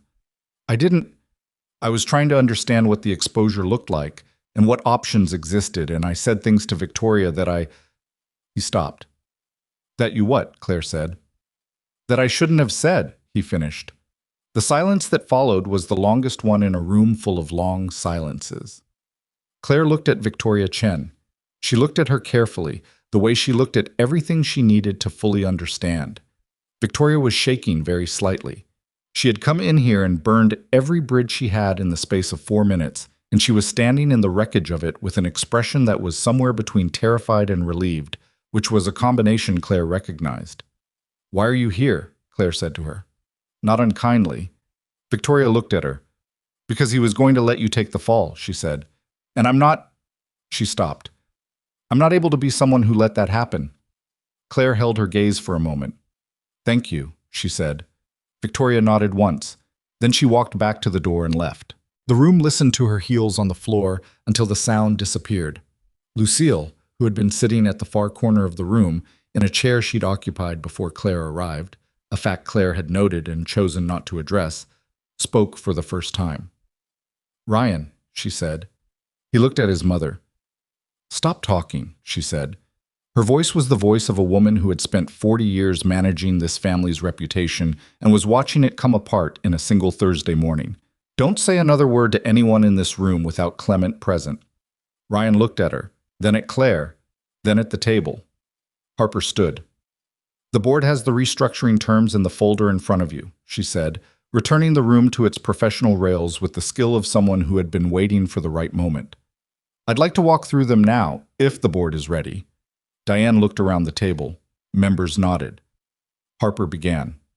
The terms were precise because Claire had spent 2 days making sure they were. Independent financial audits, retroactive for 8 years. Proper corporate governance to replace family control. Ryan to retain a reduced operational role contingent on full cooperation with both the federal disclosure process and the company's own internal audit. Lucille removed from any formal or informal advisory capacity. The guarantee structure to be replaced with properly documented, board-approved capital instruments going forward. And Claire's name cleared, formally, documentally, in writing, of any involvement in or knowledge of the Meridian Apex structure, supported by the full weight of the disclosure she had filed and the evidence she had produced. The board voted, 7 in favor, 1 abstention. Gerald Foss's representative, whose abstention was itself a kind of answer, Ryan did not vote. He had recused himself at Clement's telephonic instruction, Clement having been called and briefed by an associate during the Victoria Chen interlude. The terms passed. Diane recorded the vote and closed the formal session. The room began to shift and move, board members standing, conversations in low voices, the administrative machinery of aftermath beginning to turn. Claire sat still for a moment. She was aware of her own heartbeat, not in a frightening way, just present. The way you're aware of your heartbeat when you've been holding something heavy for a long time and have just set it down, and your body is recalibrating to the new weight. Ryan crossed the room. He stopped 2 feet from her chair. He didn't sit down or crouch to her level. He stood, which was the right choice, because any move to bring himself closer to her face right now would have been wrong. I wasn't going to do it, he said. What Victoria said, the contingencies. I wasn't going to go through with it. Claire looked up at him. She was very tired. 8 years tired, plus 3 days of the most concentrated legal and emotional labor of her life. And she was sitting in it fully and without the performance of not sitting in it. I know, she said. He looked at her. You believe me. I believe you didn't have the capacity to go through with it, she said. That's not the same as it not being a thing you considered. She held his gaze.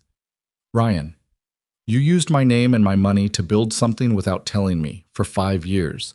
Whatever you would or wouldn't have done next, that's already who you were. He absorbed that. I know, he said. His voice was very quiet. Not the voice he used in boardrooms or at dinner tables or in any of the spaces where he had performed being Ryan Ashford. It was the voice of someone who had run out of performance. I know that. Claire looked at him for a moment longer. Then she stood, picked up her bag, and turned to Harper. Let's go, she said. They walked toward the door. Behind her, she heard Arthur say Ryan's name, low and without inflection, the way you say someone's name when there's nothing left to soften. She didn't look back. The elevator opened. She stepped in. Harper stepped in beside her. The doors closed, and the 34th floor with its skyline view and its long silences and its 8 years of consequences compressed into the muffled quiet of descent. Harper said nothing. Claire said nothing. The elevator reached the lobby and the doors opened onto the marble floor and the city beyond the glass, and Claire walked forward into it with the particular straightness of someone who... The lobby of the Ashford Group building had a floor made of pale limestone that had been polished so many times over so many years that it reflected the overhead lights in long, pale streaks. Claire had walked across that floor hundreds of times. She'd walked across it in heels and in flats, in winter coats, and in the light jackets of early fall, in the particular hurried way of someone who belonged there and the careful way of someone performing belonging. She knew every variation of that walk. She walked across it now and felt none of them. She walked across it like someone who had just finished something and was still inside the finishing of it, not yet on the other side. The doorman held the door. She went through it into the cold November air and stopped on the sidewalk and breathed. Harper came out behind her and stood beside her without speaking, which was the right thing to do. The city moved around them, a delivery truck, 2 people arguing over a cab, a woman with a stroller moving with the focused efficiency of someone who had somewhere to be. The ordinary Tuesday turning into Thursday texture of a place that did not pause for personal watersheds. What happens now? Claire said. Federally, the disclosure process takes over, Harper said. Our job is to cooperate fully and stay ahead of it. The forensic accounting will take 3 to 4 weeks minimum. There will be interviews, probably depositions. She paused. For you, the exposure is manageable because you moved first. That's not nothing. That's actually everything. And Ryan, Harper was quiet for a moment. That depends on how cooperative he is, and how much of what Park built he can credibly claim he didn't understand. He didn't fully understand it, Claire said. I believe that.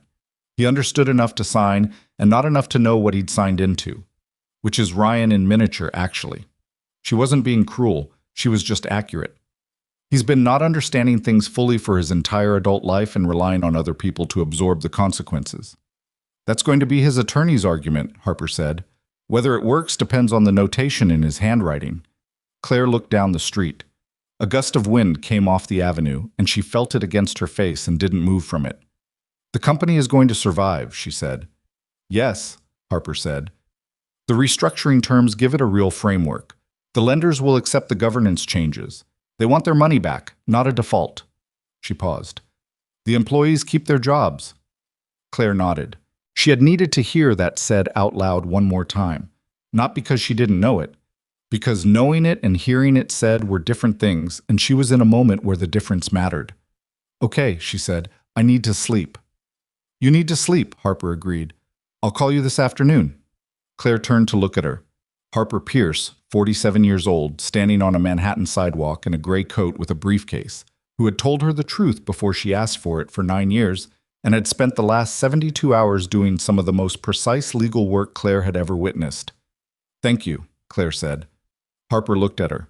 Don't. I'm going to. I know, Harper said. Do it later when I haven't slept in 2 days and am capable of being moved by it. Claire smiled. It was a real one, small and tired. She got in the car. She slept for 11 hours. Dreamlessly, heavily, in the way you sleep when your body has been running on emergency reserves and finally gets permission to stop.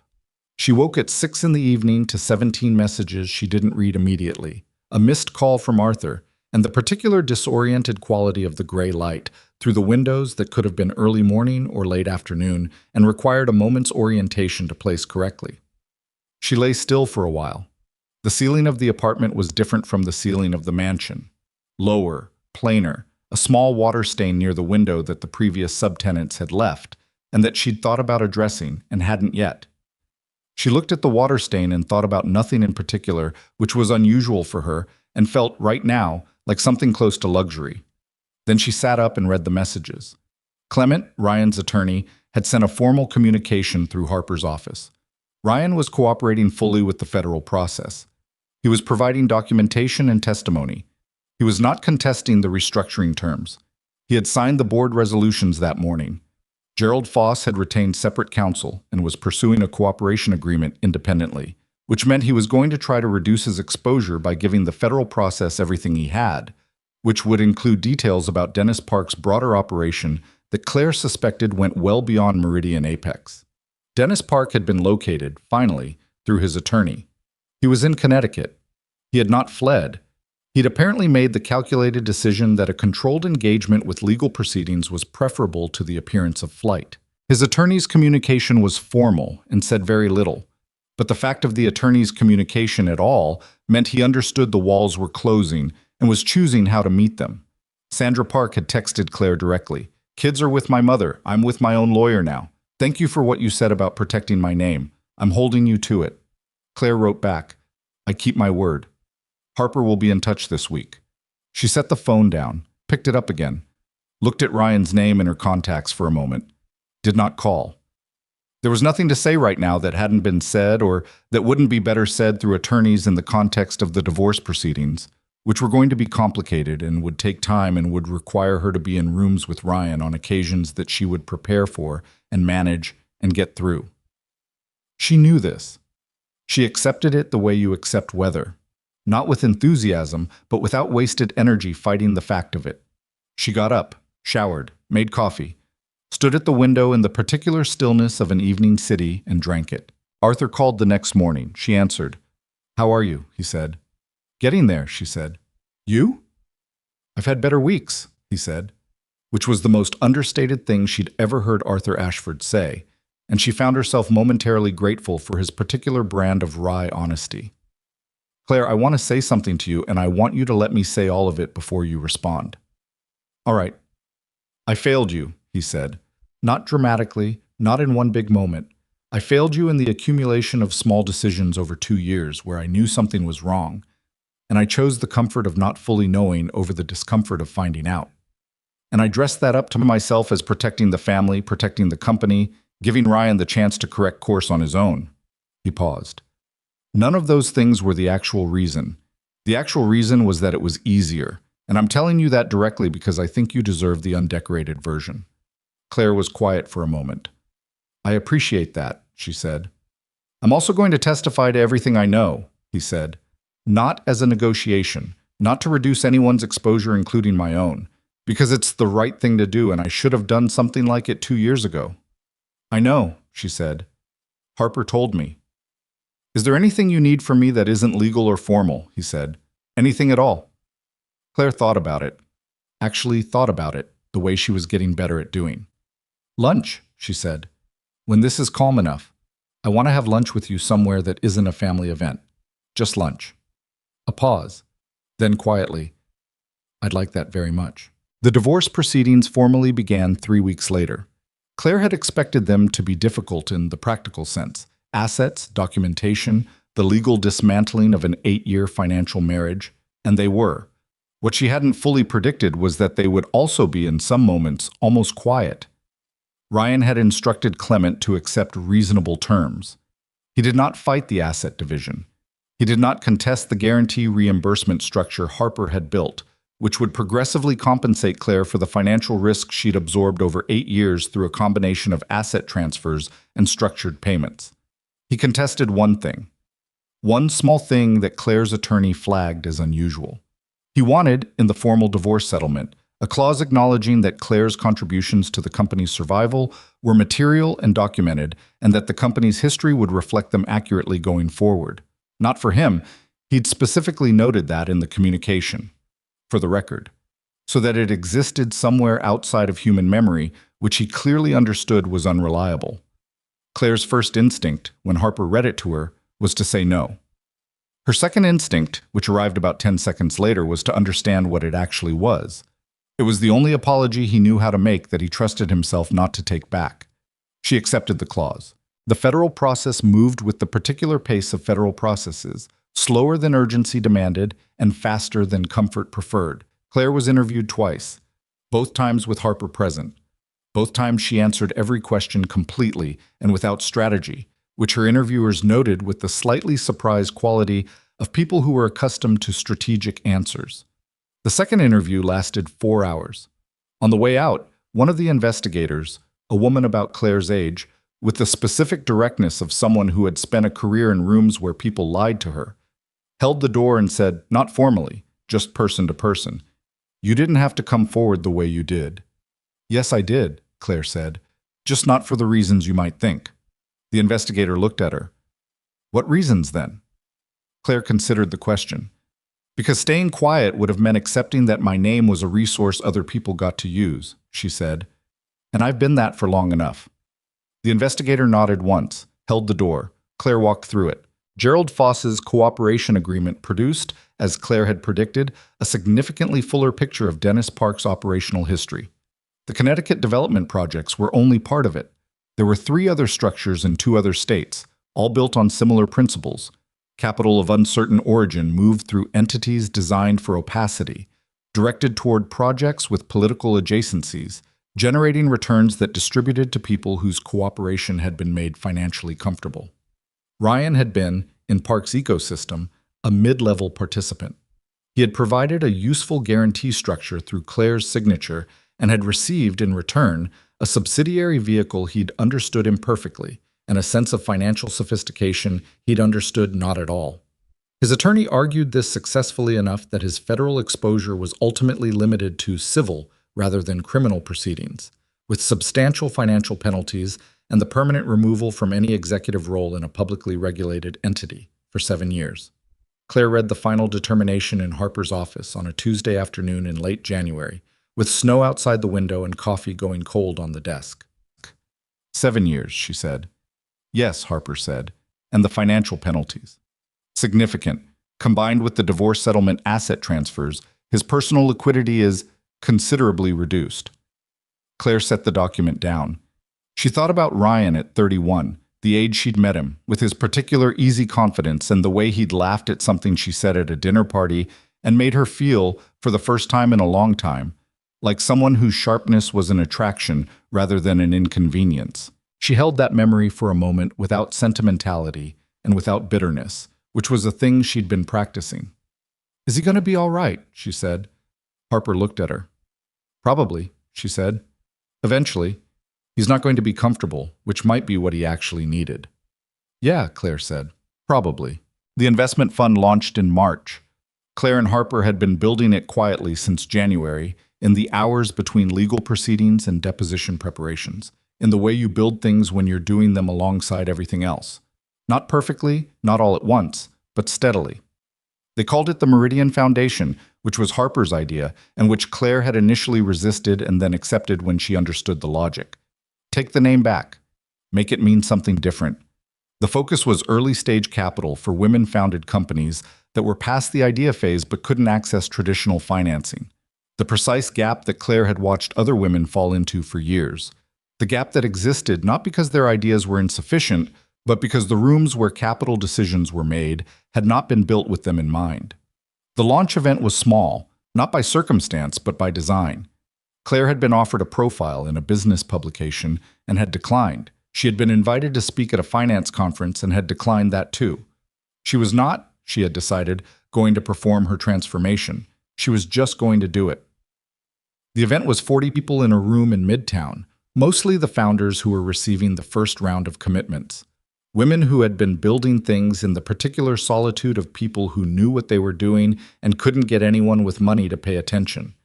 Claire stood at the front of the room and spoke for 12 minutes without notes. She did not tell her story. She told them what the fund would do, specifically, mechanically, in the practical language of capital and structure and timeline. She told them what she expected from them, which was honest accounting and direct communication and the willingness to say when something wasn't working. She told them what they could expect from her, which was the same. Afterward, a woman named Priya, 34, building a logistics software company, first check she'd ever received from an institutional source, came up to her and said, "I heard a little about how this fund started, what you went through." Claire looked at her. "Some version of it has probably been written about." "Yeah," Priya said. "I just wanted to say—" She stopped. "I've had a lot of meetings where someone sat across from me and made me feel like I needed to justify being in the room. And this is the first one where I didn't feel that." Claire held her gaze for a moment. "That's the whole point," she said. She saw Ryan once more before the divorce was finalized. It was not planned. She was in a coffee shop on Lexington Avenue on a Saturday morning in April, at a table by the window, with a folder of documents and a coffee that was the right temperature for the first time all week, and he walked past on the sidewalk and looked in and saw her and stopped. They looked at each other through the glass. He looked different, not devastated. He was past that stage, she could tell. He looked like someone who had been through something and was on the other side of it and hadn't yet fully figured out who he was in the absence of everything he'd used to define himself. It was, she thought, probably the most honest he'd looked in the entire time she'd known him.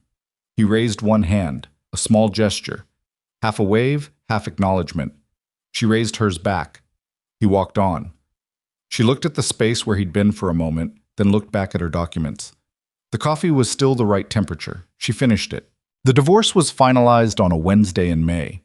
Claire signed the last document in Harper's conference room at 3:47 in the afternoon. The pen was a cheap one from a cup on the table, the kind that was always slightly scratchy, and she was aware of the small friction of it as she wrote her name. Claire Grace Ashford for the last time on a document that connected her to that name. Going forward, she was Claire Mercer again, her name before, the name on her own accounts and her own history. Harper witnessed. Her associate witnessed. Ryan had signed his copies 2 hours earlier at Clement's office across the city. There was no moment of ceremony. The document was signed and dated and witnessed, and it joined the stack, and the stack became a file, and the file became a record in a system somewhere that would store it with the neutrality that systems had for human endings. Claire put the cap back on the scratchy pen and set it back in the cup. "That's it," Harper said. "Yeah," Claire said. She didn't feel what she'd anticipated feeling, which she'd anticipated not because she had expectations for the moment, but because she'd noticed her body bracing for something when she woke up that morning. What she felt instead was quieter than that, a settling, like the last piece of something large being moved into its correct position. "Dinner," Harper said. "Tonight, just us. I'm not discussing the fund or the federal process or anything. We're going to eat food and drink wine and talk about literally anything else." Claire looked at her. "You hate talking about anything else." "I know," Harper said. "I'm going to attempt it in your honor." Claire smiled, a real one. "Okay," she said. The company's first post-restructuring earnings presentation was in June. Claire did not attend. She watched a brief clip of it online at Harper's office, more out of professional habit than sentiment, and then closed the tab and moved on to something else. Arthur had sent her a text that morning. Ryan gave full credit in the opening remarks. "Every word of it. I thought you should know." She'd read the text and sat with it for a moment, not with satisfaction exactly, with something more complicated and less clean than satisfaction. The recognition was real, and it was correct, and it was also 8 years late, and was being delivered by a man who was legally prohibited from holding the position he'd held when the work was done, in the context of consequences he had not chosen but had arrived at. She wrote back to Arthur, "Thank you for telling me. How was he?" Arthur replied after a minute, "Honest," which might be the first time I've been able to say that about him without qualification. Claire looked at that for a while. Then she put the phone in her bag and went back to work. The fund held its first portfolio review in September, 6 months after launch. 7 companies, 7 founders, progress reports across a long conference table, while rain came down outside and someone's laptop kept losing its connection to the projector, and they fixed it 3 times with the patient repetition of people who were used to things not working perfectly and continuing anyway. Claire sat at the head of the table and listened and asked questions and took notes in the small, dense handwriting she'd always had, the kind that filled a page efficiently, and felt the specific satisfaction of being in a room where the work was real and visible, and hers in a way that none of the work in the mansion, none of the guarantees, none of the signed documents and quiet rescues had ever quite been.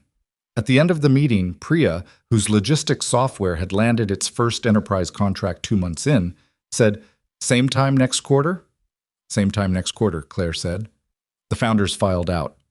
Harper, who had sat in for the second half, stayed behind and helped Claire stack the folders and close the laptops, with the easy domesticity of 2 people who had been working alongside each other long enough that the small tasks didn't require discussion. "How does it feel?" Harper said. Claire thought about it. The actual question, how it felt to be on the other side of the year that had started with a Sunday lunch and a ring left on an envelope. "Like I'm carrying the right weight," she said finally. "Like the thing I'm carrying is actually mine." Harper looked at her. "That's the best answer you've given me in 9 years," she said. "And you give good answers." Claire picked up her bag. "Don't get sentimental on me." "I'm not," Harper said. "I'm just noting it for the record." She paused at the door. "Lunch tomorrow?" "Lunch tomorrow," Claire said. The last piece came in October. Not the last piece legally, not the last piece formally. Those had all concluded in their proper sequence by August, tied off with the particular neatness of things that had been built carefully over time. The last piece was smaller than that. The company held an employee appreciation event in mid-October at a venue in the meatpacking district. Claire had been invited by the new CEO, a woman named Christine Howe, who had been brought in as part of the governance restructuring, and who had, in 6 months, transformed the internal culture of the company with a particular methodical directness that Claire respected. Christine had invited her personally, not as a gesture toward the former family member, but as a recognition of what the company's records now formally reflected, that Claire Mercer's financial guarantees had been the structural foundation of the company's survival across a decade, and that the people in the room deserved to know who had actually kept the lights on. Claire almost didn't go. She sat with the invitation for a week and thought about what it would mean to be in a room full of people who worked at a company that had been saved by her invisible labor, people who had no context for any of it, people who were just people who'd kept their jobs. She thought about whether going would feel like seeking something, recognition, closure, some version of the acknowledgement that had been denied for 8 years. She went because she decided the answer was no. She wasn't going for recognition. She was going because she had made a choice, in the worst week of her life, to protect people she didn't know, and she wanted to be in the same room as the outcome of that choice. Not as performance, just to see it. The room was full, 300 people or close to it, the energy of a company that had come through something and knew it and was, on this particular October evening, permitting itself to feel the relief of being on the other side. Christine Howe gave a brief speech that was honest and unvarnished in the way Christine's communications generally were. She talked about the year, about the restructuring, about what had actually happened in broad terms, without names, without spectacle. She talked about integrity as a structural quality, like load-bearing material in a building, present and functional before anyone thought to test it. And then she said Claire's name. She said it straightforwardly, without fanfare, the way you say a name when you want it to mean something rather than perform meaning. She explained briefly and accurately what the company's own records now documented about Claire Mercer's role in keeping the company solvent. She said it the way someone reads a historical record into the present, not to create a moment, but to make sure the moment existed. 300 people turned toward Claire, who was standing near the back because she had arrived late. The applause started slowly and then built into something genuine, the kind of applause that doesn't have performance in it because the people doing it are reacting to something real they hadn't fully known before. Claire stood in it. She did not cry. She was not a person who cried easily, and this was not the moment that changed that. What she felt was something more internal than that. A settling, again, but deeper this time. The settling of a person who has been known incorrectly for a very long time and has just been, in a small and imperfect and wholly human way, known correctly. She nodded once toward Christine. Christine nodded back. That was enough. She left the venue at 9 and walked for a while, which she'd been doing more lately, walking the city without destination, a habit she'd picked up in the months since January when she needed to think, and the apartment felt too small for the size of the thinking. October in Manhattan had a specific quality at night. Crisp air and the smell of something faintly urban, the lights of the buildings against a sky that was never quite dark, the sound of the city going about its business in that reduced but never absent evening register. She'd lived here most of her adult life, and it had never quite stopped being something she noticed. She walked east and then north, and then eventually down toward the park. Not because she'd planned to go to the park, but because her feet went there, and she let them. She sat on a bench near the edge of the park, with her coat buttoned and her bag in her lap, and watched a man walk a dog, and a couple argue quietly about something, and a teenager on a bicycle navigate the path with the reckless ease of someone who had not yet learned to be afraid of certain speeds. She thought about the last 12 months, not in a comprehensive or organized way, just the images that came, the way images came when you stopped managing them. Ryan's face across the Sunday table, the sound of her ring on the envelope, Harper's voice on the phone at 5 a.m., Sandra Park's hands pressed together at the knuckles, the photograph of Ryan's handwriting in the margin of the Meridian document, the scratchy pen in the conference room in May. She thought about the person she'd been at the beginning of it. Not a victim. She'd been careful in her own mind never to become that frame, because it was both inaccurate and useless. But a person who had organized her intelligence and her resources and her emotional capacity almost entirely in service of something external. A company. A marriage. A family that had received what she gave without understanding what the giving cost. She had not been wrong to give. She believed that. She had believed in the company and the people in it, and she had been right about the people even when she'd been wrong about Ryan. She had made choices, and the choices had been hers, and she did not regret them in the clean, sweeping way that regret usually presents itself, as a simple negation. She regretted some specific things, the years of the hair pulled back because of a comment, the silent absorptions, the math she did in her head instead of saying out loud, the versions of herself she'd kept in reserve for a moment that kept not arriving. The moment had arrived, just not the way she'd imagined it. She sat on the bench until the cold got through her coat enough to be a genuine consideration, then stood and buttoned the top button and started walking back toward the west side. Her phone buzzed. She looked at it. A text from Priya. "We just closed the second enterprise deal. Wanted you to know."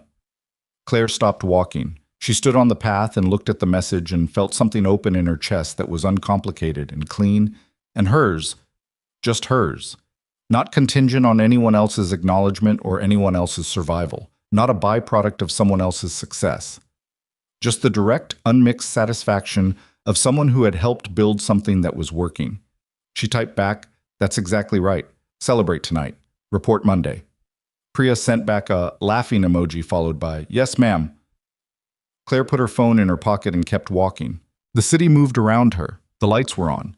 The buildings held their shapes against the sky. Somewhere behind her, 300 people from a company she'd once saved from the inside were finishing a party in her honor.